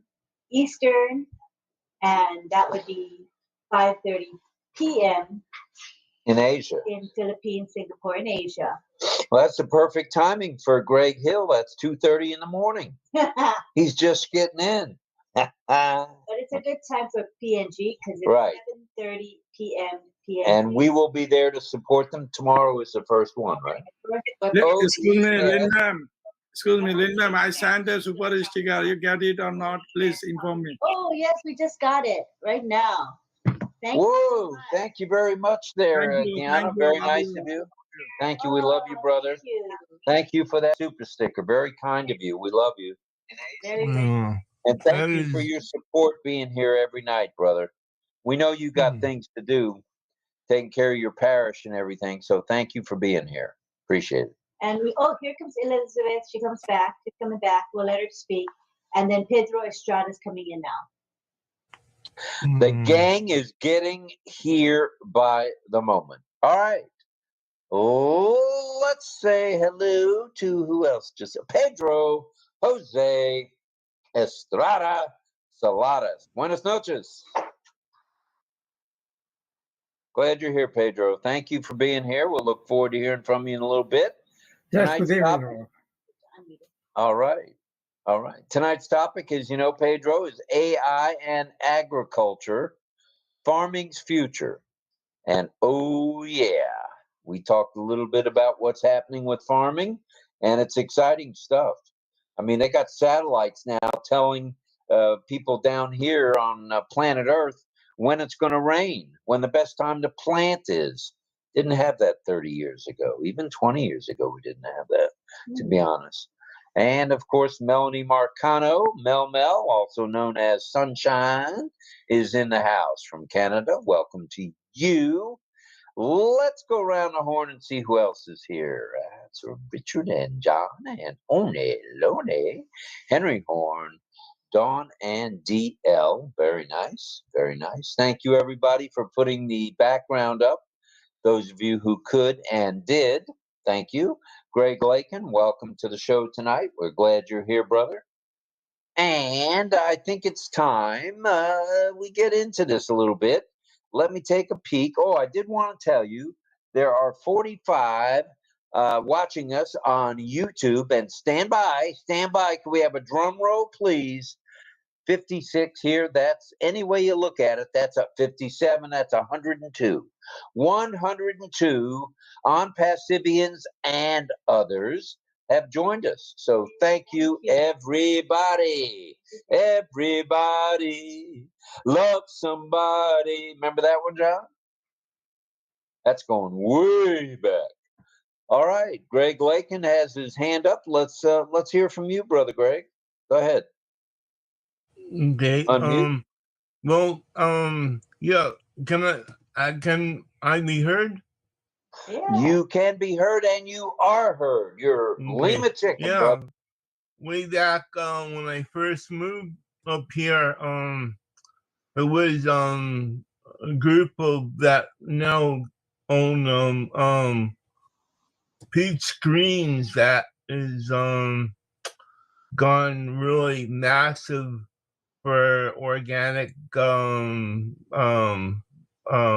things, and they started out with the little farm that, you know, I mean, it just, you know, or organic is the way to go, but what do they you grow, know, Greg? Do you know what they produce? Is it vegetables or fruits or both? All types of vegetables. Well, yeah. Yeah, I have some fried sprouts, but I don't know about that one. So we'll have to wait and see on that. The jury's still out if I'm going to get into Brussels. My mother used to put those darn things on the table every Friday night, those little cabbage-looking things. And she would say, Robert, you need to eat your vegetables if you're going to play baseball at a higher level than Little League. So I didn't listen, but I did make it past Little League, believe it or not. All right. Let's get on with this thing. All right. Enough talk about me. Let's talk AI.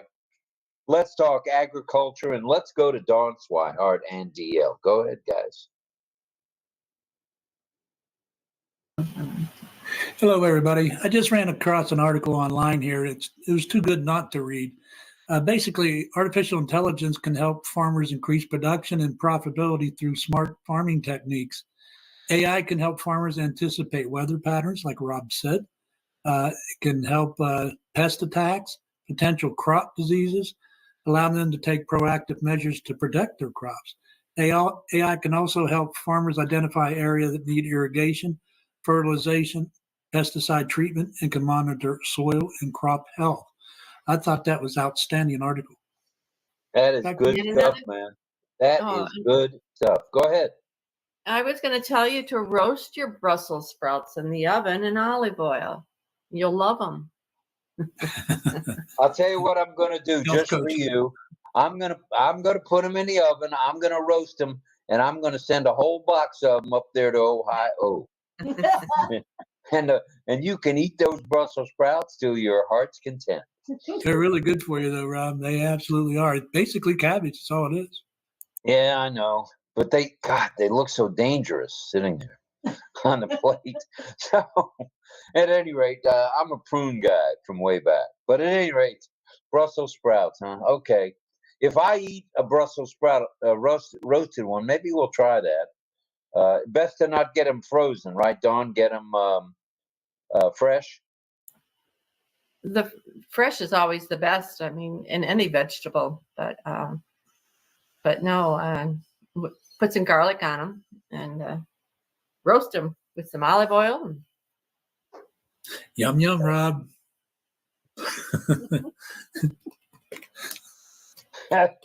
Oh my goodness. Roasted Brussels sprouts. What's this world?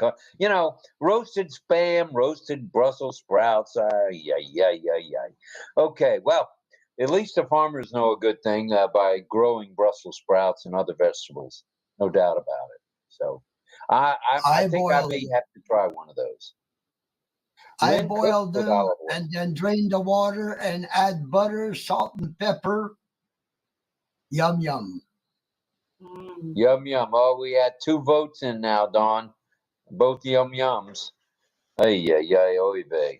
Okay, well, that all being said, I think we're going to cruise around a little bit now. We're talking AI. We're talking agriculture. And let's see, somebody lives on a farm, don't they? Who was it that lives on a farm? Let's see, Henry Horn wears a cowboy hat. Henry, are you a farmer? I was living in a kibbutz. It's like a farm. Oh, there you go. I should remember that. Hang on. Can you hear me? Yeah, go ahead, Henry. No, I'm not a farmer, but I have a really good recipe for Brussels sprouts. Oh, you guys are killing me tonight with the Brussels sprouts. Why the heck did I mention Brussels sprouts? You'll fall in love with them.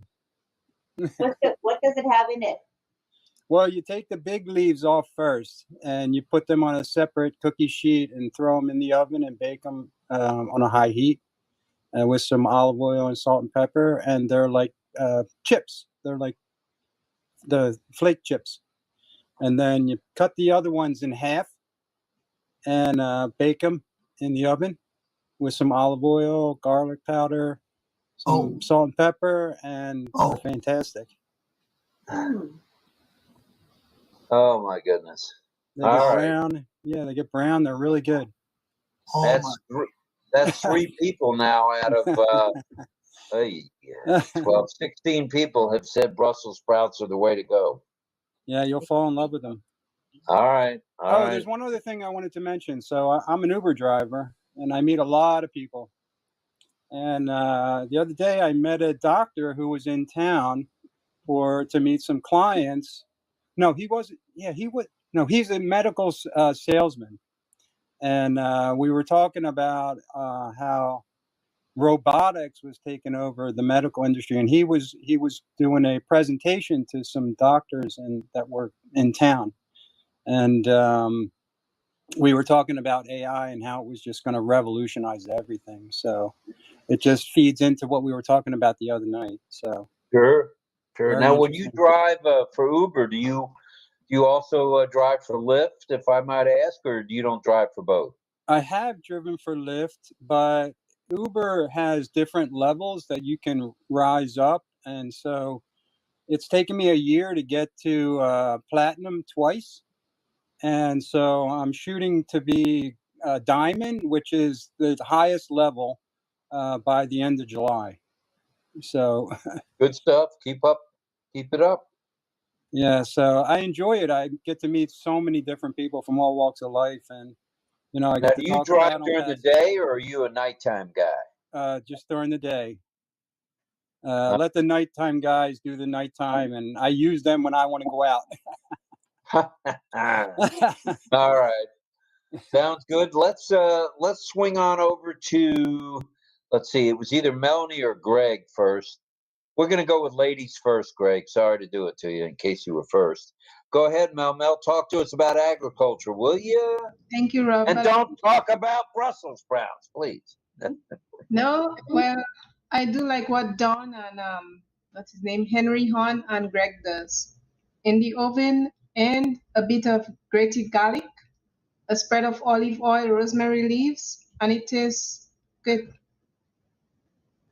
It takes the bitterness out of the Brussels. That's the thing.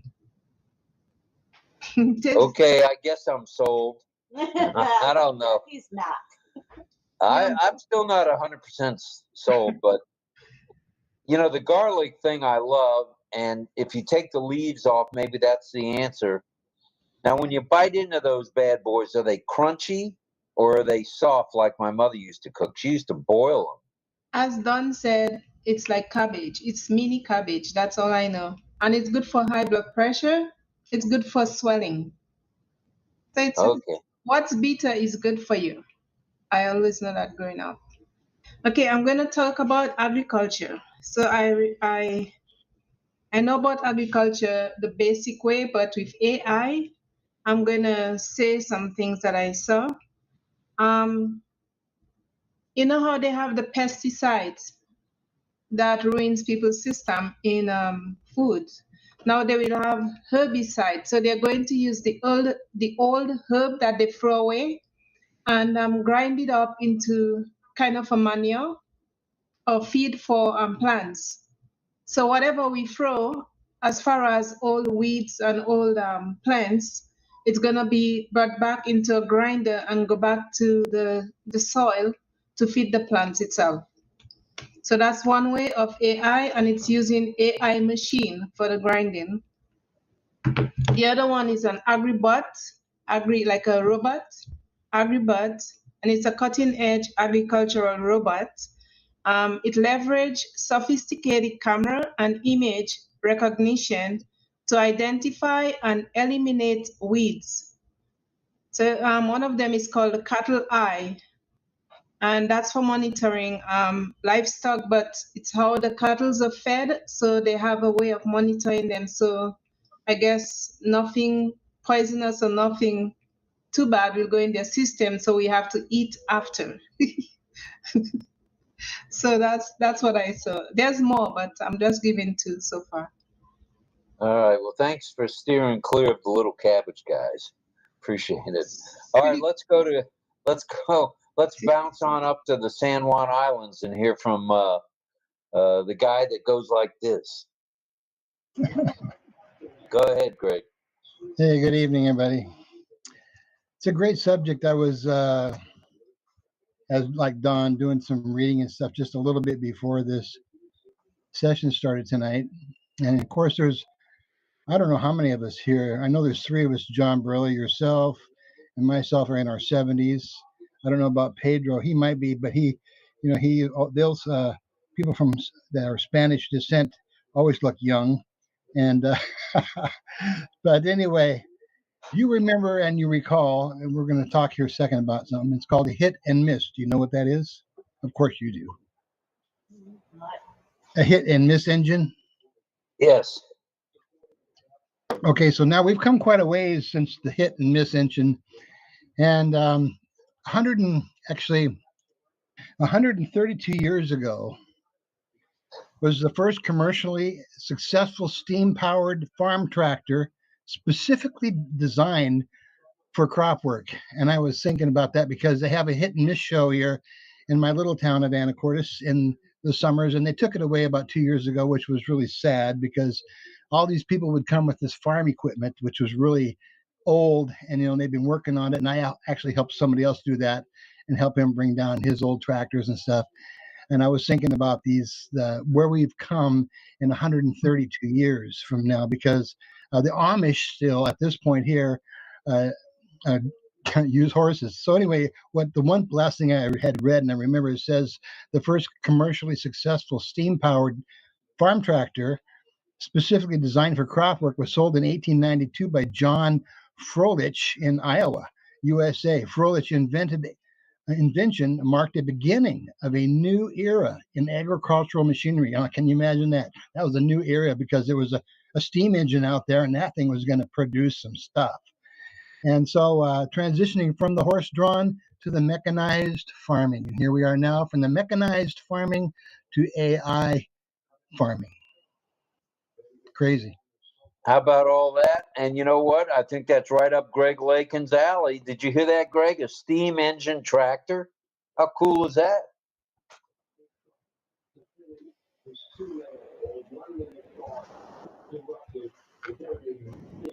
It's very cool. All right, let's. If we may, let me see.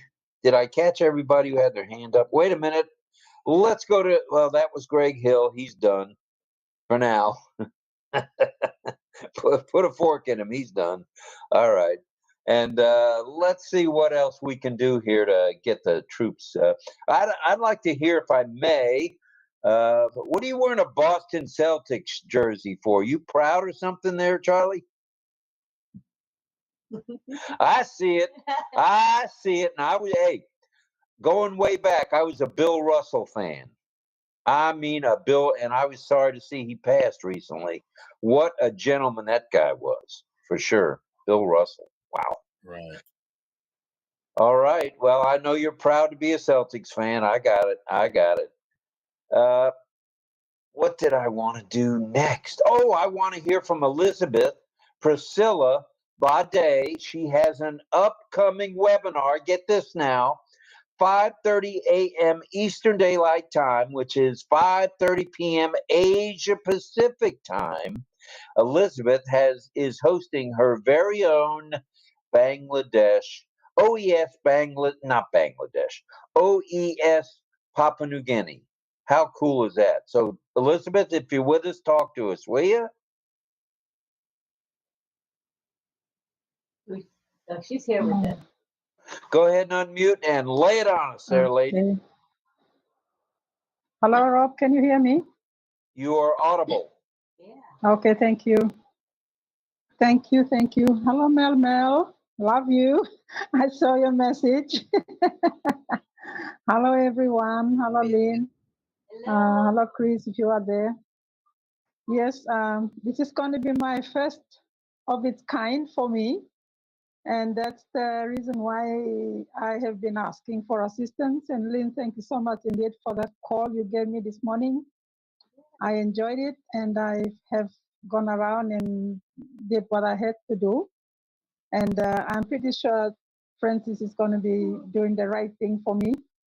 So Melmel, if you see another link coming out, it will be the better one that will be done by Francis Tay, and that's going to be another one sent to your page or your group. And I promise I'll be with you, my sister. Don't worry about that. It's the timing thing that is really killing us on this earth, the time difference. Well, I'll But tell you what, otherwise, though, yes, everyone is I have welcome. a service. I have a new service. It's called Robbie's Wake Ups. And anybody that needs to get at 5 o'clock for the 5:30 webinars, let me know.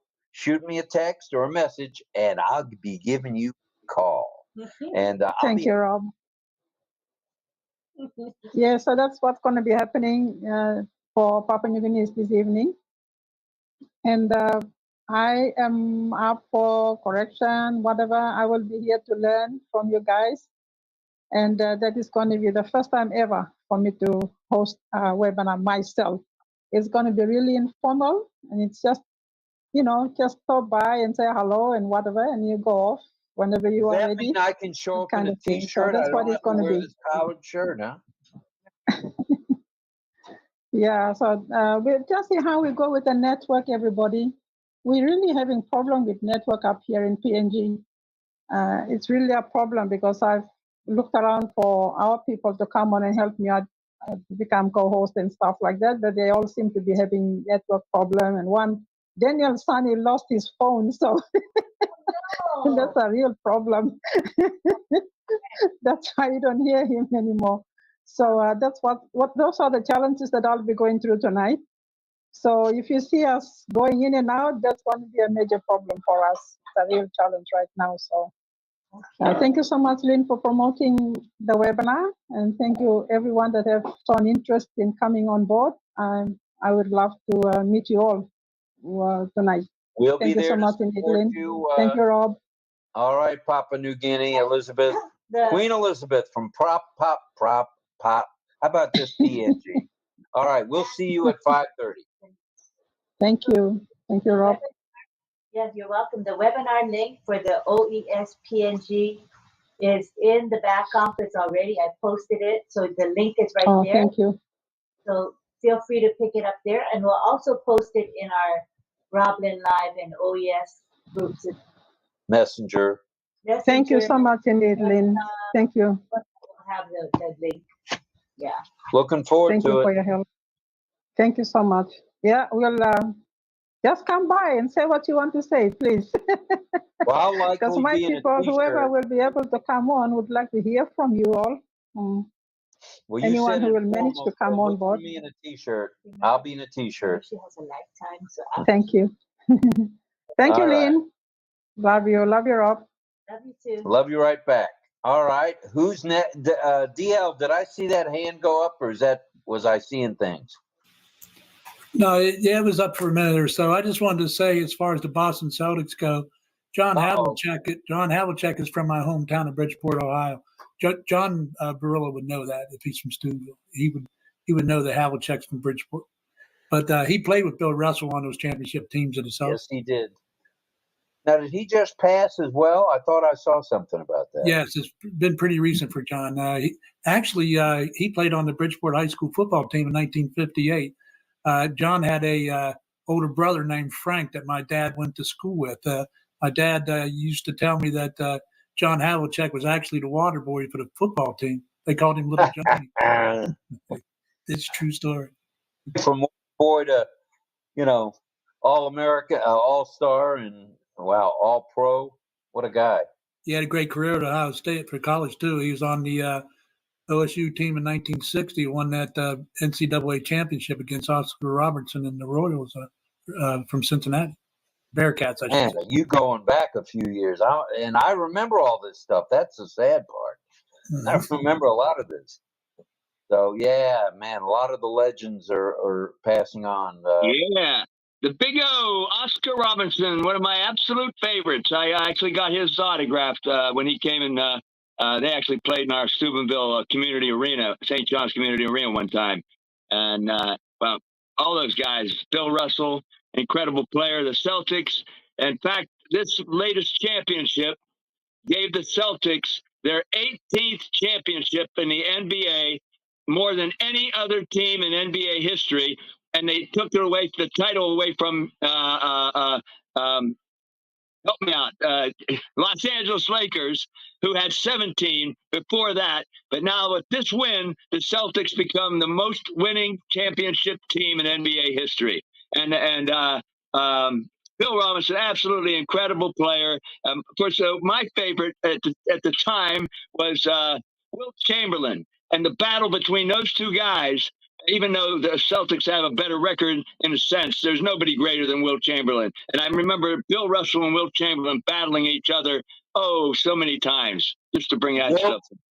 Wilt the Stilt, if I remember. He was the first big guy, real big guy, extra big guy at over 7 feet, right? Well, Bill Russell was no short guy.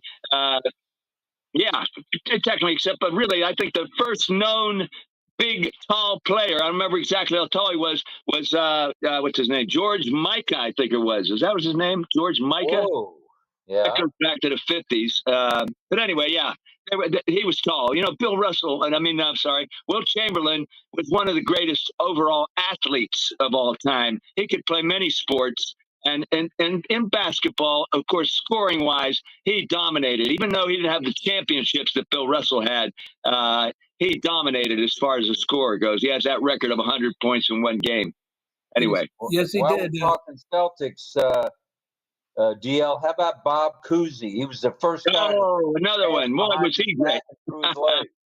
Bob Cousy. What was he, 5'8", 5'9"?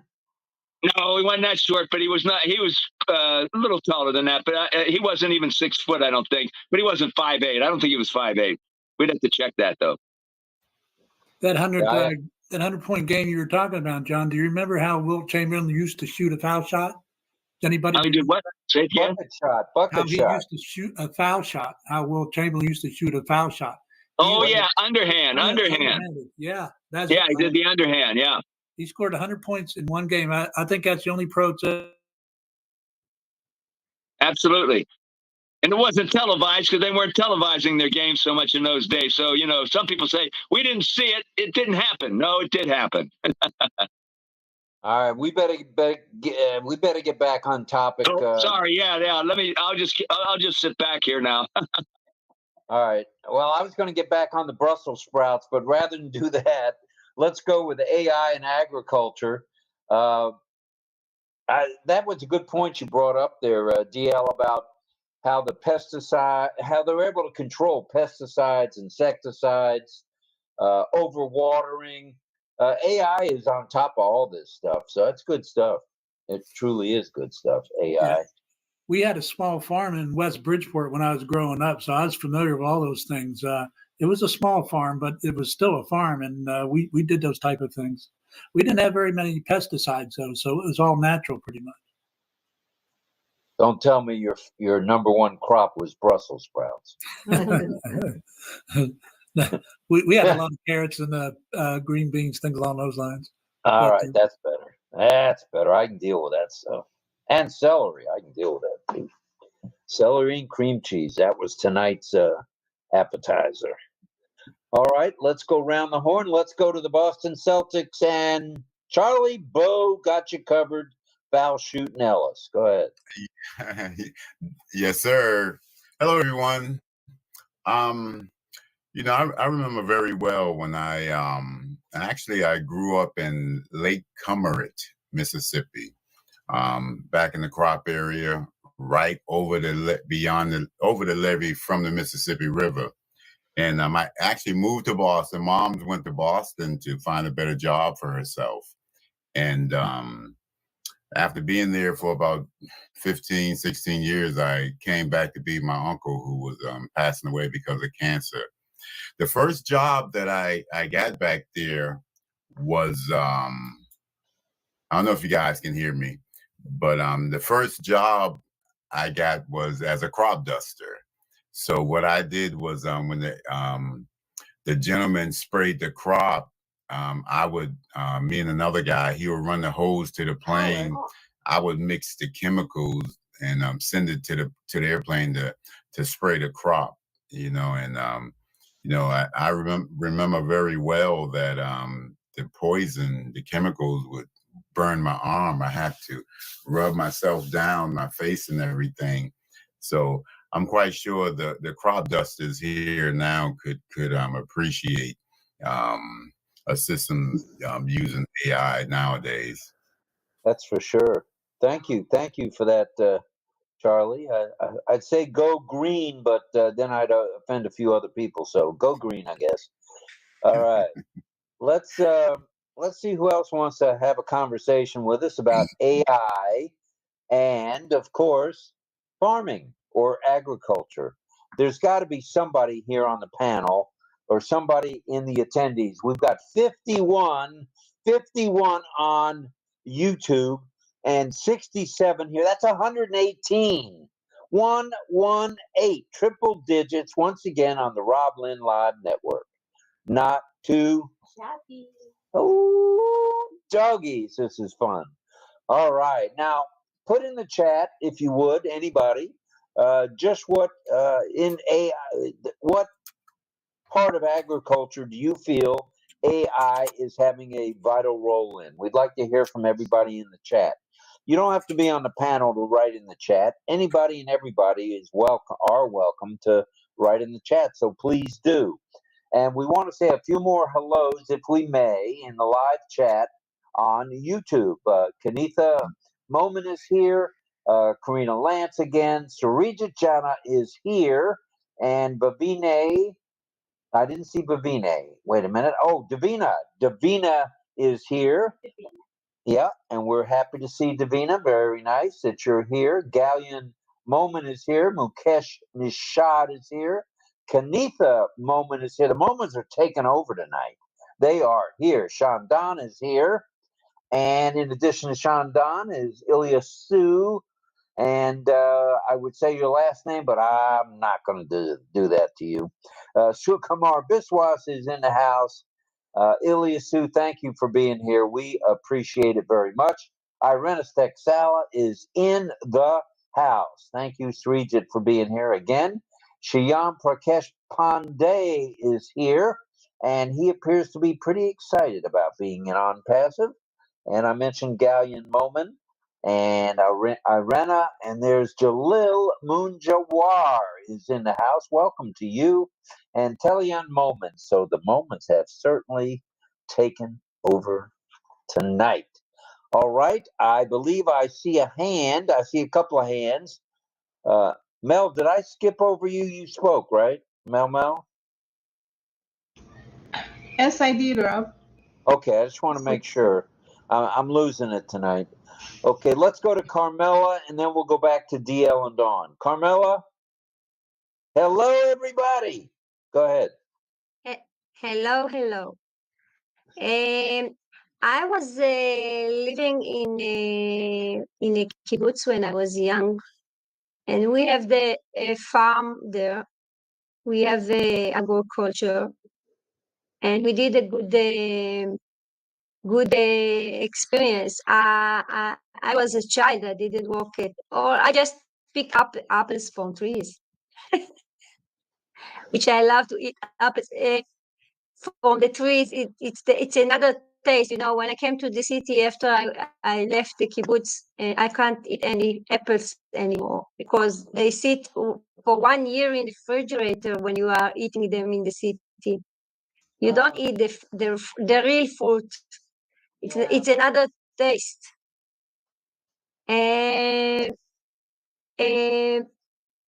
There are many new ways with AI to help the agriculture, and I'm just learning it because it was a long time ago when I was in the farm.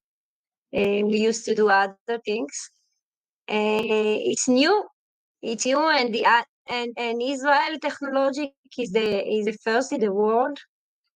I'm hearing every day something new that they made. Like yesterday, I saw that they do a car which go to a place that there is no water, and they can, with that car, they have a machine that can take any water from everywhere and make it to drink. So it's incredible. Every bad water, they can make it to, they bring it to a machine and take it out and you can drink it. This is amazing. It's a new stuff in the world. It's a new invention from Israel. Even the water that the fields get, it's a kind of another water that it's not available for drinking. We have a special pipes which color in another color that you know that this is not for drink, it's only for the agriculture. There are many ways to do the agriculture, and it's a university to learn. It's not 1 minute to speak here. All right. Thank you for that. Now, did you make your own apples and honey for Rosh Hashanah, since you had apples on the ground?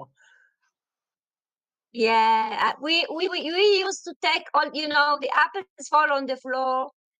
We are as a child, we have a walk. We have to go under the apple tree to pick up all the apples that fall on the floor, and those going to the industry to make them for food. They use them for food, but the industry, to the smashed apples, to the other things, to the Jewish, the real apple that comes from the tree. There are many kinds. There are the best one goes to the big refrigerator, and they pick them and clean them and put them in a nice boxes, and they send them to another countries. The best of the best going to the hotels. You know, they are separate them which go to where. And the best apple is you eat it from the tree. When you eat it from the refrigerator, it's not tasty. You feel it's something else. If you never taste something from the tree, it's for you. It's good, but I can't eat any other apples. Sorry. This is my story about agriculture. Back to you, Rob.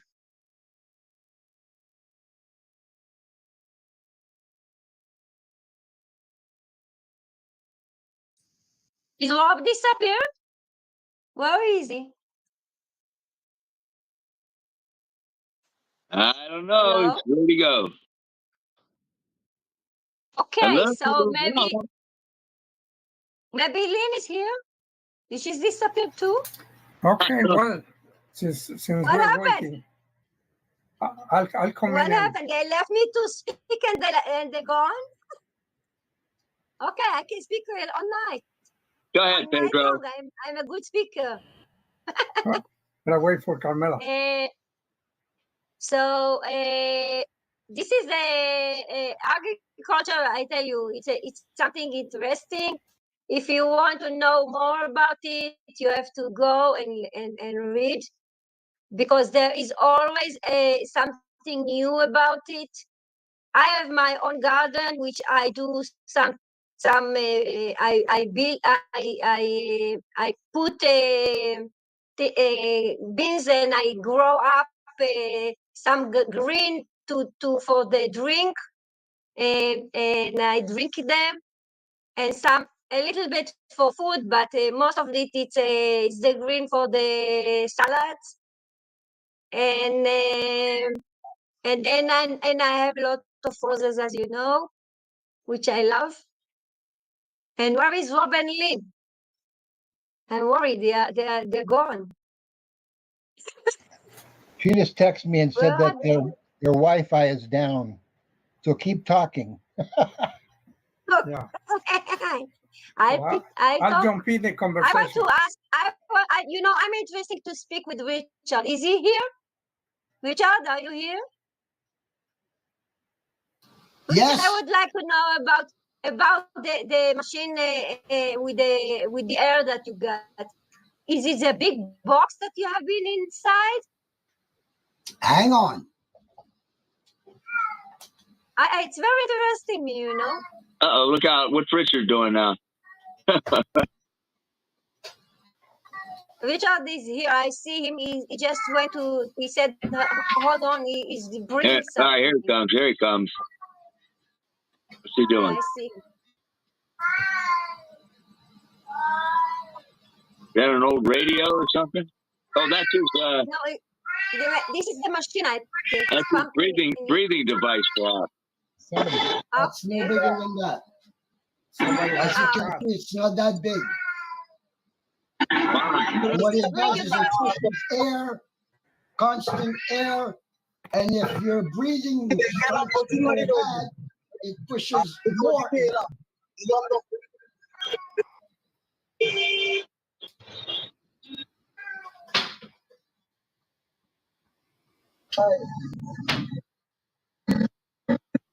Very interesting.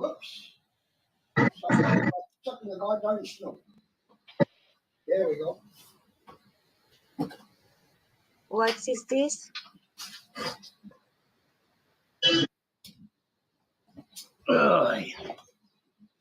I don't know if you saw it, but that was the size of the machine. No, we saw it. Yeah, we saw it. It's very small. Yeah, it is very small. How it And called? on the side, like on the side, you got distilled water. Like I breathe from the mouth when I sleep, so that I don't get dry mouth. It's got water that keeps that air a little bit damp, so that I don't get dry mouth. Wow. And if I put it on automatic, if the temperature changes, there's a little heater under the water that will actually heat up the water. Very interesting. Amazing. There's Lynn. Lynn is back. And a couple of people, mute your mics if you're not talking. You got like a whole lot of mics open. Here comes Lynn. Hi, Lynn. You disappeared for a while. I knew you guys would carry on without us. John, I'm sure you were helping, right, John? Okay. Everybody pitched in. Everybody helped out. Thank you, guys. Okay, We got to see Richard's device, breathing device. Oh, really? Yes, it shows us. It's a small box. Called the CPAP. Is it a CPAP? What is the name of that box? Did it have a name? It's a CPAP. CPAP. CPAP. I know CPAP. Yes, we have it in Israel too. CPAP machine. Okay, I know. I had a boyfriend who had a CPAP at home. He didn't want to use it. And because he didn't use it, a year after he went to a hospital and he had operation with his heart because the heart didn't work too good too. And the problem is when you are snoring, the CPAP help you to breathe. It has airflow, yeah. It actually stops you from snoring. It stops the snoring. Yeah. It makes the stop air the snoring. flow. Yeah. It keeps It's your amazing. passages open. Yeah. It's very good, the CPAP. Yes. You have to be one a dream. It's called a dream. You have to be in a special research for 24 hours, and then they decide if you need the CPAP, and then they give you the CPAP, and you have to sleep with it every night, and it's keep you breathing. Because you are stopping breathing when you are asleep and you don't know it, and you can die from it. So the CPAP is saving life. I was stopping 49 times per hour. breathing. And Yes, since we I've need it used, every night. and the first night that I used it, I went down to 5, from 49 to 5. Amazing, amazing. So don't stop using it, because he didn't want it to use it, and he after that have to get operation with his heart.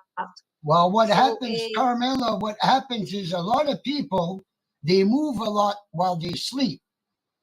Like my youngest stepson, he's got the machine, but thank God somebody was watching, because he almost choked himself, because he turns a lot and the tube went around his neck, choking him.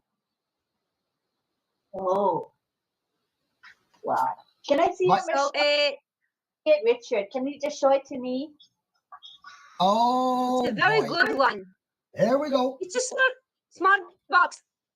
Uh-oh, he has to go retrieve it. He's got to retrieve it now. You can take it with you. Can take it with you everywhere. Sorry, Richard. Even if you travel. I'll show you the mask first. Okay. Okay, there's the mask. I put it over my head like this. I just put this in my face, and I put this over my head like that. Wow. That's how And I you sleep with it. put the mask on. And then I got 2 straps that pull the mask on each side at the bottom.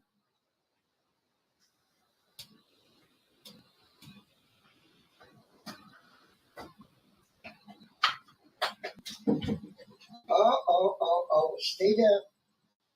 Stay there. Here comes the machine. That's the machine. Right there. There's the water. Whoops. That's the water thing at the end here. You put distilled water in there, and it keeps dampness in the air so that your mouth doesn't dry up. Oh, I gotta put some more water in there. Thanks for showing us.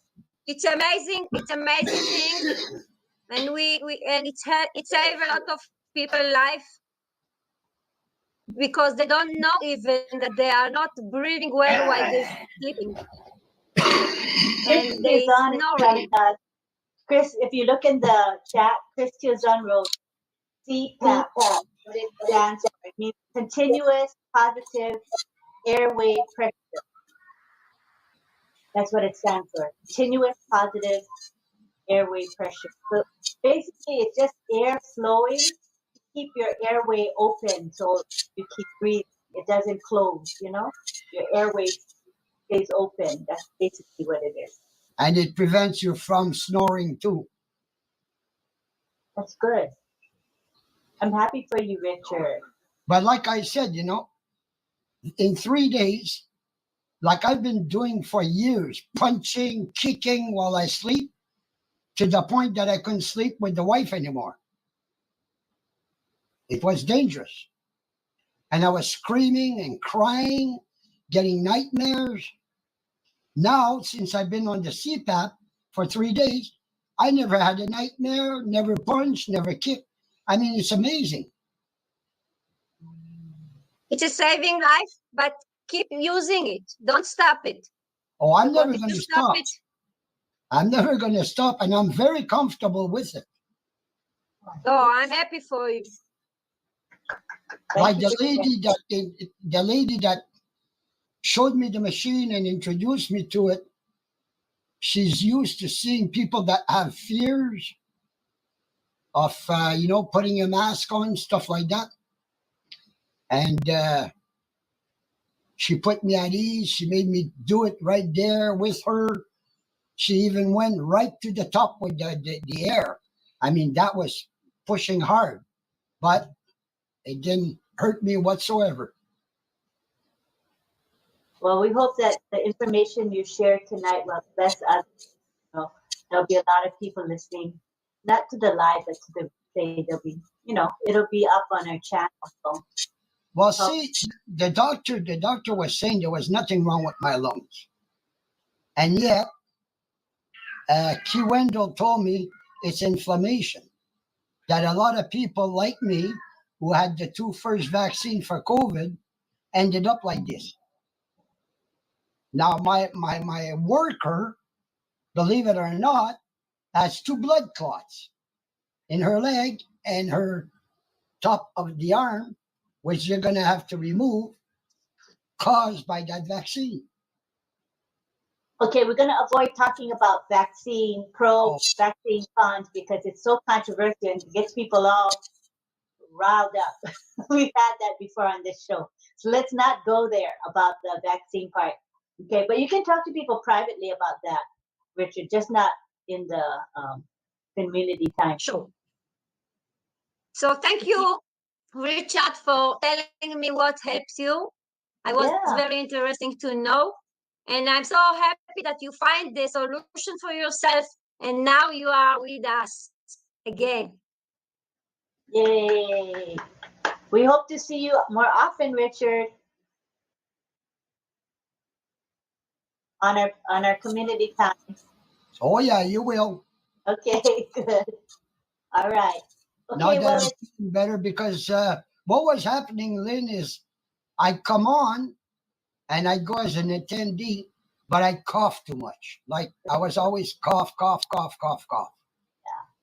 So that's why I didn't want to disturb anybody. we understand. We're glad you're back, and thanks again for sharing what you use. And it's going to bless other people, so that's really nice. Thank you.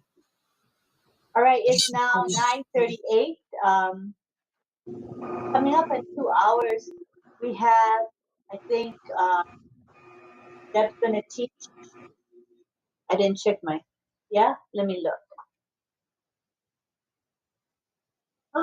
She has her word list ready. That's nice. So let's go to Deb now. She'll be teaching us some signs. The list is in the RobLynn Live group on Messenger, and also in the Deaf Messenger group as well. All right. So let's go to side view. No, she'll be in the big view. Deb. Okay, hold on. She'll be in the middle. And everybody, please keep muted.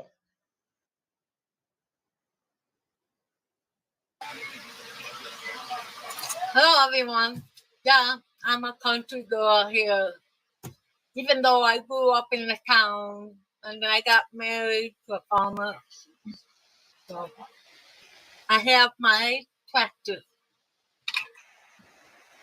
That's what we have now, sort of. But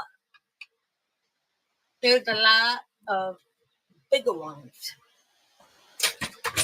I don't know if I can lift. I was getting this one. That's big. You were asking if I drove a tractor, say a little bit. I didn't like it all, but I prefer to work. I had a neighbor at the farm. The farm is only about 1 mile. We're just living in a house here. Take over his parents' house. They're gone, so we bought the farm and paid off. As soon as Apple comes, then we'll get them all fixed up because it was built in the 1800s.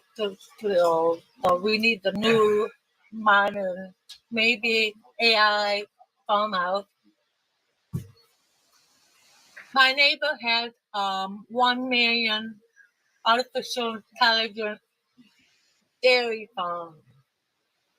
So we got to see it, how it works. Well, it's a robot that automatic milks the cows as they go, anytime, any hour. Wow. And now he went bankrupt because of the milk prices. It's gone down, and they can't afford to feed the cows, grow the crops, things like that. So that's sad. A lot of farms are going down. So we want to keep them up, hoping that we all will support the farmers and feed the world. Right? Okay. I put hello, this country girl, Tish. I forgot my name. Sorry. Wrong. Debbie. Okay. This is farm. Farm. Farmer. Well, anything with the ER is down. Farmer. Right. Move my thing. Labor is like a person who works. Labor. Labor. Or you could spell LABOR. The worker. That's me. But I'm retiring. I'm tired. Harvest. The book says it chop down the plant and we are gathered to harvest. Harvest. A lot of farmers have to work 24 hours out of 7 days all week. They don't get break. They're on schedule. Schedule. Like a calendar. Schedule. They have a lot of crop, C-R-O-P, crop management. With all the stuff, that's new to me. They have to predict weather. Predict me to look. Predict whether it's going to be sunny, hot, good for hay. Soil, like you feel the land, the soil, the dirt, analytics. They have machines to tell what the soil needs, fertilizer, water, whatever. We're going to have some spelling. The crops that they grow are grain, G-R-A-I-N,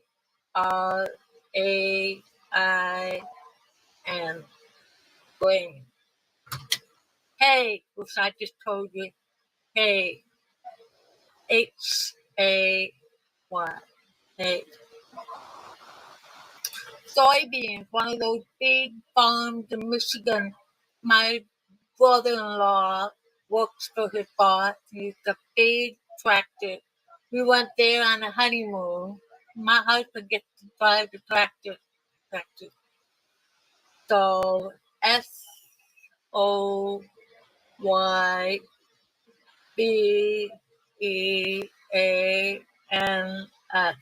They also do sugar beet. So it was fun. Wheat, W-H-E-A-T,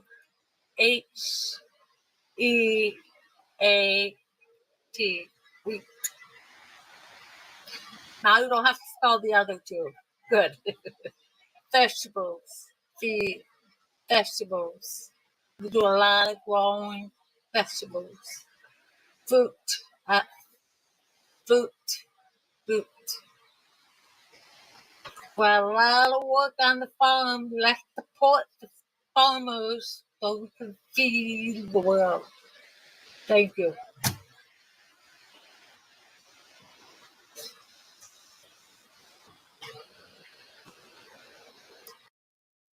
Okay, you can go. I was going to say thank you, Deb, but I was muted as usual. So thank you, Farmer Deb. We appreciate that very much. And I've got a couple of announcements I need to make. Number one, we're at 116, which is pretty good for this time of the night. And that's 60 some odd and 40 some odd. So thank you, everybody. Tomorrow morning at 5:30. No. Is it 5:30 or 5 a.m.? For Papua New Guinea. 5:30 a.m. Okay, 05:30 a.m. sharp. Don't be late. That's Eastern Daylight Time. look for our friend from PNG. Why do I want Elizabeth 𝗂𝗂𝗃𝗶𝗰𝗲. She'll be on with her very first webinar. And I believe 𝗂𝘂𝘀𝘁𝗵 may be joining in, so it should be a lot of fun and a lot of knowledge being shared. It's an OES. Shared. OES Papua New Guinea webinar. OES Papua New Guinea. OES webinar hosted by Elizabeth 𝗂𝗃𝗏𝗏. Okay, and then at 9:30 a.m. we've got the 𝗖𝘂𝘀𝗁𝗏 Founder Family webinar, and I believe Francis may be making that dance too. He gets around, that guy. So so 5 a.m. 5:30 a.m. Look for Elizabeth 𝗂𝗏𝗏 from Papua New Guinea, and then at 9:30 a.m. look for 𝗂𝘂𝘀𝘐𝑹 and others on the 𝗖𝘂𝘀𝗁𝗏 Founders Family webinar. So there you have it. And then also, when this webinar ends, remember you can head on over to the RobLynn Live YouTube channel where we will play the replay of last night's show if you'd like to join us there. All right. That all being said, we'll also be back tomorrow night with another topic, likely about AI and something, and that's at 8 p.m. Eastern Daylight Time. Now, we all know that you guys could be somewhere else tonight, but you chose to be here with RobLynn Live, the RobLynn Network, and RobLynn Live, and Ali. Oh, wonderful. So we appreciate that. It means a lot to us. We may not say it enough, but I'm going to say it a few times tonight. Thank you, thank you, thank you. We appreciate it all of you and it. And it looks like Srijit, we see you there now in the OConnect. Did you want to say something before we go to John Barilla? Thanks, Rob. I want to say a little bit on today's topic. It was Go quite ahead. interesting. Okay, Yes, thank sir. you. Okay. First, I want to thank Greg for the gift of GIF. I have seen your message tonight. Where is Greg? Okay, thank you, Greg. I have received the message and the GIF for my usage. Okay, next I want to proceed for the today's topic.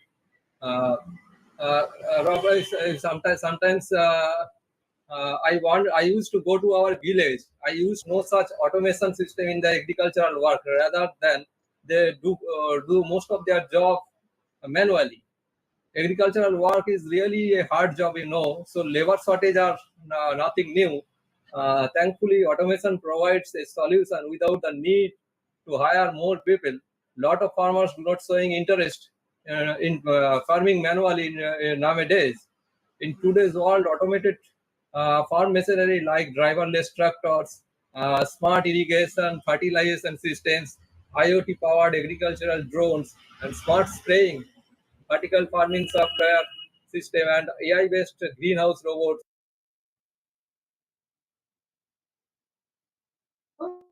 Did his connection cut out? Looks like he's not there. Hopefully he'll come back. Hopefully Srijit will come back. Yes, hopefully Srijit will be back with us. It's his speaker that's off. His speaker that's off. I don't see him. There I see he's come back. Oh, good. There's his video, and let's see if we can hear you now, Srijit. Go ahead and unmute again. There you go. Okay. I lost my connection. Okay. Application of AI in agriculture provides farmers with real-time plots inside, helping them to identify which areas need to irrigation, fertilization, or pesticide treatments, etc. Innovation of farming practice such as vertical agriculture also can increase the food production while minimizing resource usage, resulting in better harvest quality. The AI algorithms enable autonomous crop management, and AI smart greenhouse optimizes plant growth by automatically adjusting the temperature, humidity, and light levels based on the real-time data. These are very much helpful, and it is almost labor-free to grow the agricultural system and to bring the enthusiasm to the farmers who are working in the farming land. That's all. I wanted to say. Thank you, Rob. Thank you, Srija. We appreciate that, and thanks for hanging in there and getting your audio back. We appreciate that very much. And let me say this. Lynn had mentioned that there'll be the replay of last night's RobLynn Live. It'll be promptly right after we salute you and say good night, good afternoon, arrivederci, good morning, etc., good evening. And after we're going to do a couple of things yet. We need to do the group photo, but first we'd like to hear from Pedro Jose Estrada Saladas. I believe I saw your hand up there for a moment, Pedro. Yes, I had it. Thank you. Good evening, everyone. Good evening, those in the chat, and good morning to some. It's a very appropriate topic because of the times. Things are going up in price, and people are looking to have ways to multiply their own crops. I remember about 45 years ago, a little more than that, my cousin had graduated as a agricultural engineer, I guess, and he had a governmental position. And he took me on a tour. He went to a small town in Guatemala. Farming is done by the natives. They have small pieces of land, and so they do the best they can in growing their own crops. And there is a season when they go and work for bigger farms to pick up cotton, sugarcane, other crops. But so he went and showed him how to do more with their own little piece of land by getting at least 2 different crops out of the same piece of land. So he got involved in many other projects. He came to be head of the National Department of Agriculture, and he is still developing things. But I like to have a conversation on him and see what advancement they have seen with AI. Just to say that I did speak to someone who was involved in a project in Israel. He had come to the Washington area to visit friends, and we touched on the topic, and he explained to me, first time I heard it, that Israel has satellites monitoring crops on the ground to know when to fumigate or do something about what is needed on the ground. And that is a great advancement because it can save the crop. They can benefit from that technology being used in lands where it's most needed. That's all I have to say on the topic. We're going to see more and more of these things and the usage of it. And then we'll keep learning more because we will be becoming familiar with it. So thank you so much, Rob. All right, thank you, Pedro. We appreciate you, and thank you for being here from Gaithersburg. Also, I see Dawn's. Yeah, I see that. Thank you, Dawn and DL. Go ahead, please. We may call it a wrap with you guys. Go ahead, and then we're going to. Oh, and Richard too. Okay, I got it. Go ahead, Dawn, first. No, I just wanted to mention, I'm kind of getting away from the AI thing, but this is my favorite time of year because of all the farmers markets that are going on. Every community around us has a farmers market on a different day of the week. And if you have them in your area, get out to them. I mean, everything that's coming out, the seasonal things are coming out, and everything is fresh and yummy, and they have other things too at the farmers markets. So, but I just wanted to mention that. All right. Thank you, Dawn. We appreciate that. Next, let's go to Richard. Gotcha covered. Bite me, Lamont. Go ahead, Richard. Yeah, about the farming. I was watching a farmer on YouTube the other day. He does not use fertilizers. He doesn't use any chemical whatsoever. Guess what he uses? You're going to laugh. Plants. He says, with the carrots, you put a certain plant. With the potatoes, you put another type of plant. And these plants prevent the bugs. They actually prevent the bugs from going after the plants. I was amazed. I mean, I was, how do you say that? Flabbergasted or whatever. But anyway, what I want to say is I love all of you. I want to give you all a big kiss and a big hug. And thank you for being there for me. And thanks a million to all of you for your prayers. You're welcome, brother. And we love you and we missed you. And we're glad you're feeling better. And go CPAP. Good stuff. Good stuff, brother. Okay, now we need Deb to tell us what sign she wants to use for a picture.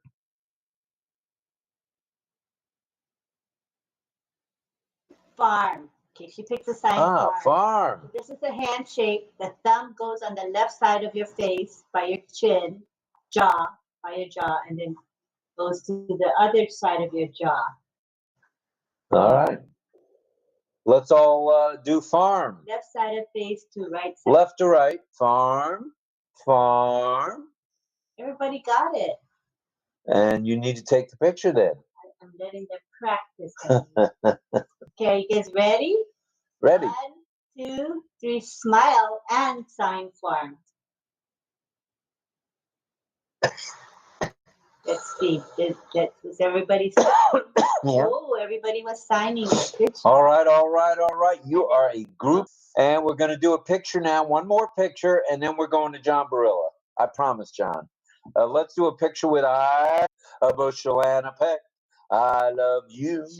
Everybody show us your I love yous. Keep your hand up high. Make sure we can see. Sarita, we got to see your hand a little higher. There you go. And Mel, your hand's got to be higher. There we go. There we go. Keep them up high. Okay, here we go. 1, 2, 3, and smile. Wait, sorry. 1, 2, 3, smile. Right. All right, all right. Thank you, everybody. Now we're going to roll on over to John Barilla. Johnny. Okay. Excuse me. Okay, so I have a little bit of interesting explanation. But first of all, hold on a second. Before that, we're going to go right with our theme song for RobLynn Live. There is a show. There is a show. There is a show we all love to go to. RobLynn Live. RobLynn Live tonight. There are two hosts. They are the most. I gotta say, they're not too shabby. They ain't crabby. It's RobLynn Live right now. Woo! Okay. Updates, panels, info, fun, variety talk show. It's the one. Like ONPASSIVE, it's delicious. It's ONPASSIVE-licious. You can get anything that you want in Ashmore Folks Restaurant. Doggone it. There's a show. There's a show. There's a show we all love to go to. RobLynn Live. RobLynn Live at Ashmore Forest Restaurant. Oh, brother. I couldn't get Ashmore Forest's name out. How about that? All right, Johnny. Now we. All right, now let's have got another song? Oh, definitely. Yeah, I actually have an explanation for the song. Remember, I said I was going to do the. It's the same old song, right? So anyway, it's the same old song. Of course, it's a Motown song. You know, everybody remembers the Motown sound, all the wonderful hits from all the great Motown groups. Anyway, this is one of the biggies. The Four Tops, that was the group. And they always seemed to be to me, I always thought there was, well, maybe because I like both groups, between the Temptations and the Four Tops. who was my favorite? Which one? Four Tops, Temptation. I could never make up my mind. I think I leaned towards the Temptation, but the Four Tops were great. This is one of their big hits, and it's interesting about it. Just the nature of how this song was written, I think, is kind of interesting. So I'm going to read about that. With the recent release of a previously unreleased version of It's the Same Old Song, recorded by, of all groups, the Supremes, another wonderful Motown group. We all know the Supremes, Diana Ross and the Supremes. Okay, they actually had the very first version recorded, but the truth of the events as to how the song came together for the Four Tops is put into question. Dozier Holland, the songwriters famous for Motown, originally wrote and cut a track of It's the Same Old Song for the Supremes in May 1965, before the Four Tops version in July of that year. The first rendition would remain unreleased. The Supremes version never released until 2017. Think about that. Released in 2017, so that the Four Tops had the first version that was released to the public, even though it was the second version written. The second version cut in a very similar style to the Four Tops styling and would be released. What the heck is coming up on? It would be released. Oh, what am I doing? With the Four Tops styling and would be released in 1967. The Supremes sing Holler, Holland, Dozier, and Holland. Okay. After I Can't Help Myself, everybody remembers that. That was the first big hit of the Four Tops. I Can't Help Myself, Sugar Pie, Honey Bunch. You know, that's a great song. Hit #1 in June '65. The Four Tops' former label, Columbia Records, wanting to cash in on the group's success, re-released the Tops' 1960 Columbia single, Ain't That Love. Berry Gordy immediately ordered that the new Four Tops single had to be released within a day's time. Here's what happened. At 3 p.m. that afternoon, the Holland brothers and Lamont Dozier wrote It's the Same Old Song. Four Tops tenor about Duke Faker recalls, Lamont Dozier and I were both a little tipsy, a little drunk, and he was changing channels on the radio. So he says, you know, it sounds like the same old song. And then he said, wait a minute. So he took I Can't Help Myself, Sugar Pie Honey Bunch, and he reversed it using the same chord changes, so that the next day they went to the studio, recorded it, this reversed version of Sugar Pie, and then they put it in to the acetate, shipped it out to the disc jockeys across the country.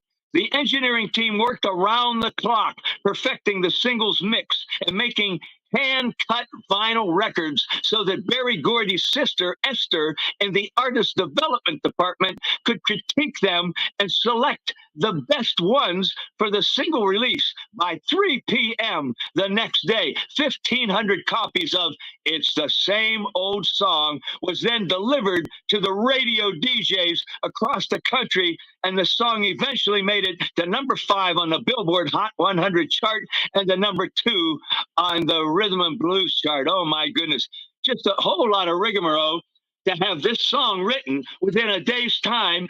And it was actually kind of a reverse copy of the same exact chords of their first hit, Sugar Pie Honey Bunch. What a lot of stuff to go through to get this song out within one day. I just found that to be fun and interesting. You wouldn't think that kind of hoop-de-doo would be going on just to get this record out called It's the Same Old Song. And now, why don't we try singing it? Yeah. Maybe I'll take a drink after all that. My goodness. There we go. Okay. Now, here's the song. It's the same old song, which it kind of was the same old song because it was Anyway, so here we go. It's the same old song, the Four Tops. Here we go.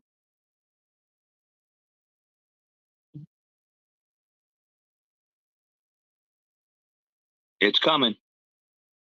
It moves, it jumps. Oh yeah.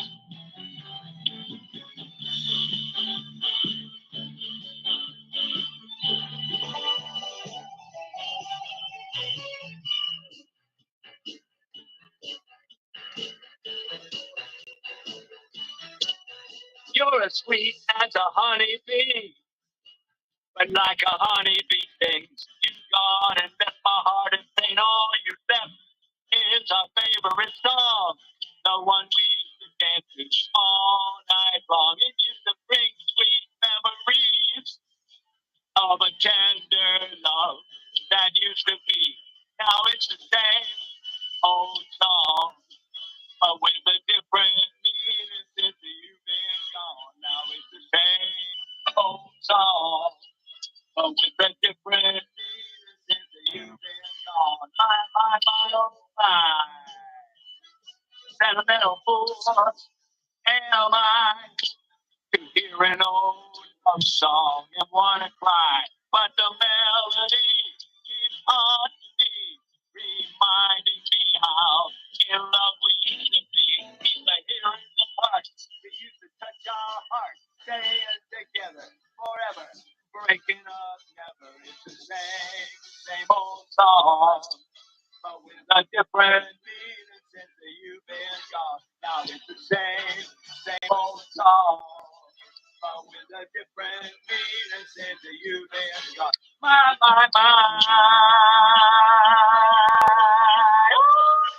Doggy! There we go. That's great. Yeah.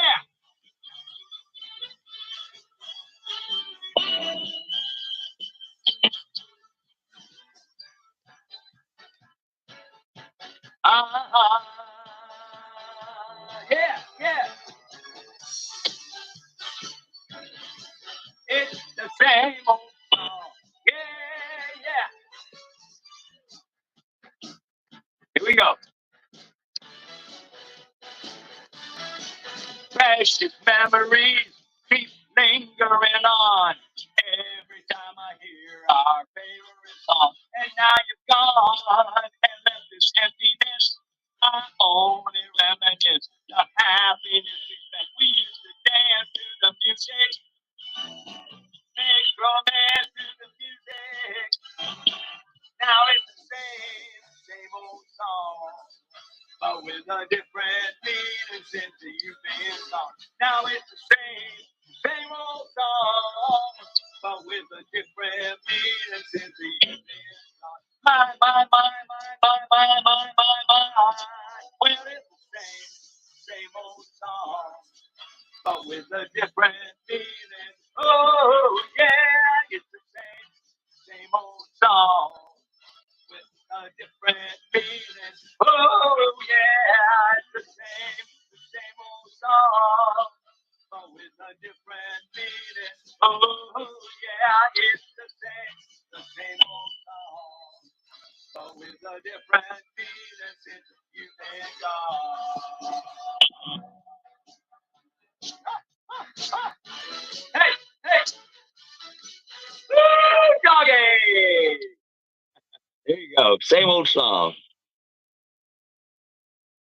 All right, Johnny, thank you. Lynn Live theme song, and it's the same old song, but with a different tune, and it's all for you. Thank you, everybody. Thank you, John. Thank you all for coming tonight. Does anybody want to say any parting comments before we hit the bricks? Last call. All righty. Kissy Hope to see you all. We'll see you all in the evening. Love kisses. Thank you, everyone. It sounds like everybody's chiming in. So Good night. Say, Good night, Brooklyn, New York, John. Bye-bye. Good night. Love you, Liz. Have a good one. Love you all. Love you all. Love you. 7 hours. Good night, everybody. Good night. Good night, everyone. Thank you. Pamela. Love you Bye. all. Bye. Bye. Sweet We'll see dreams. you soon if you hop on. Bye. To each and every one of you. Thank you. Good night from St. Petersburg, Good night. Florida, Good night. USA. Good night. Arrivederci. Thank you, John. Good night. noches. Buenas See you noches. tomorrow. Love you. Love you. Rob Sass. Good night, everyone. Good night, Charlie. Good night. Happy Bye. Good night, everyone. Bye. We are Bye-bye. showing to So real. long. So long. Bye, Farewell. Sir.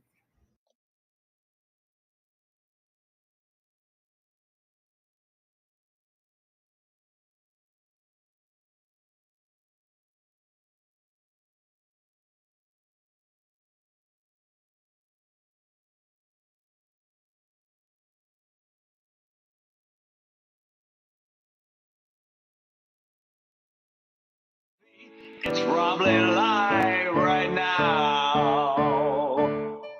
Updates, panels, info, fun, variety talk show. It's the one. Like on Passive, it's delicious. It's on Passilicious. You can get it's RobLynn live right now. Updates, panels, info, fun, variety talk show. It's the one. Like on Passive, it's delicious. It's on Passilicious. You can it's RobLynn live right now. Updates, panels, info, fun, variety talk show. It's the one. Like on Passive, it's delicious. It's on Passilicious.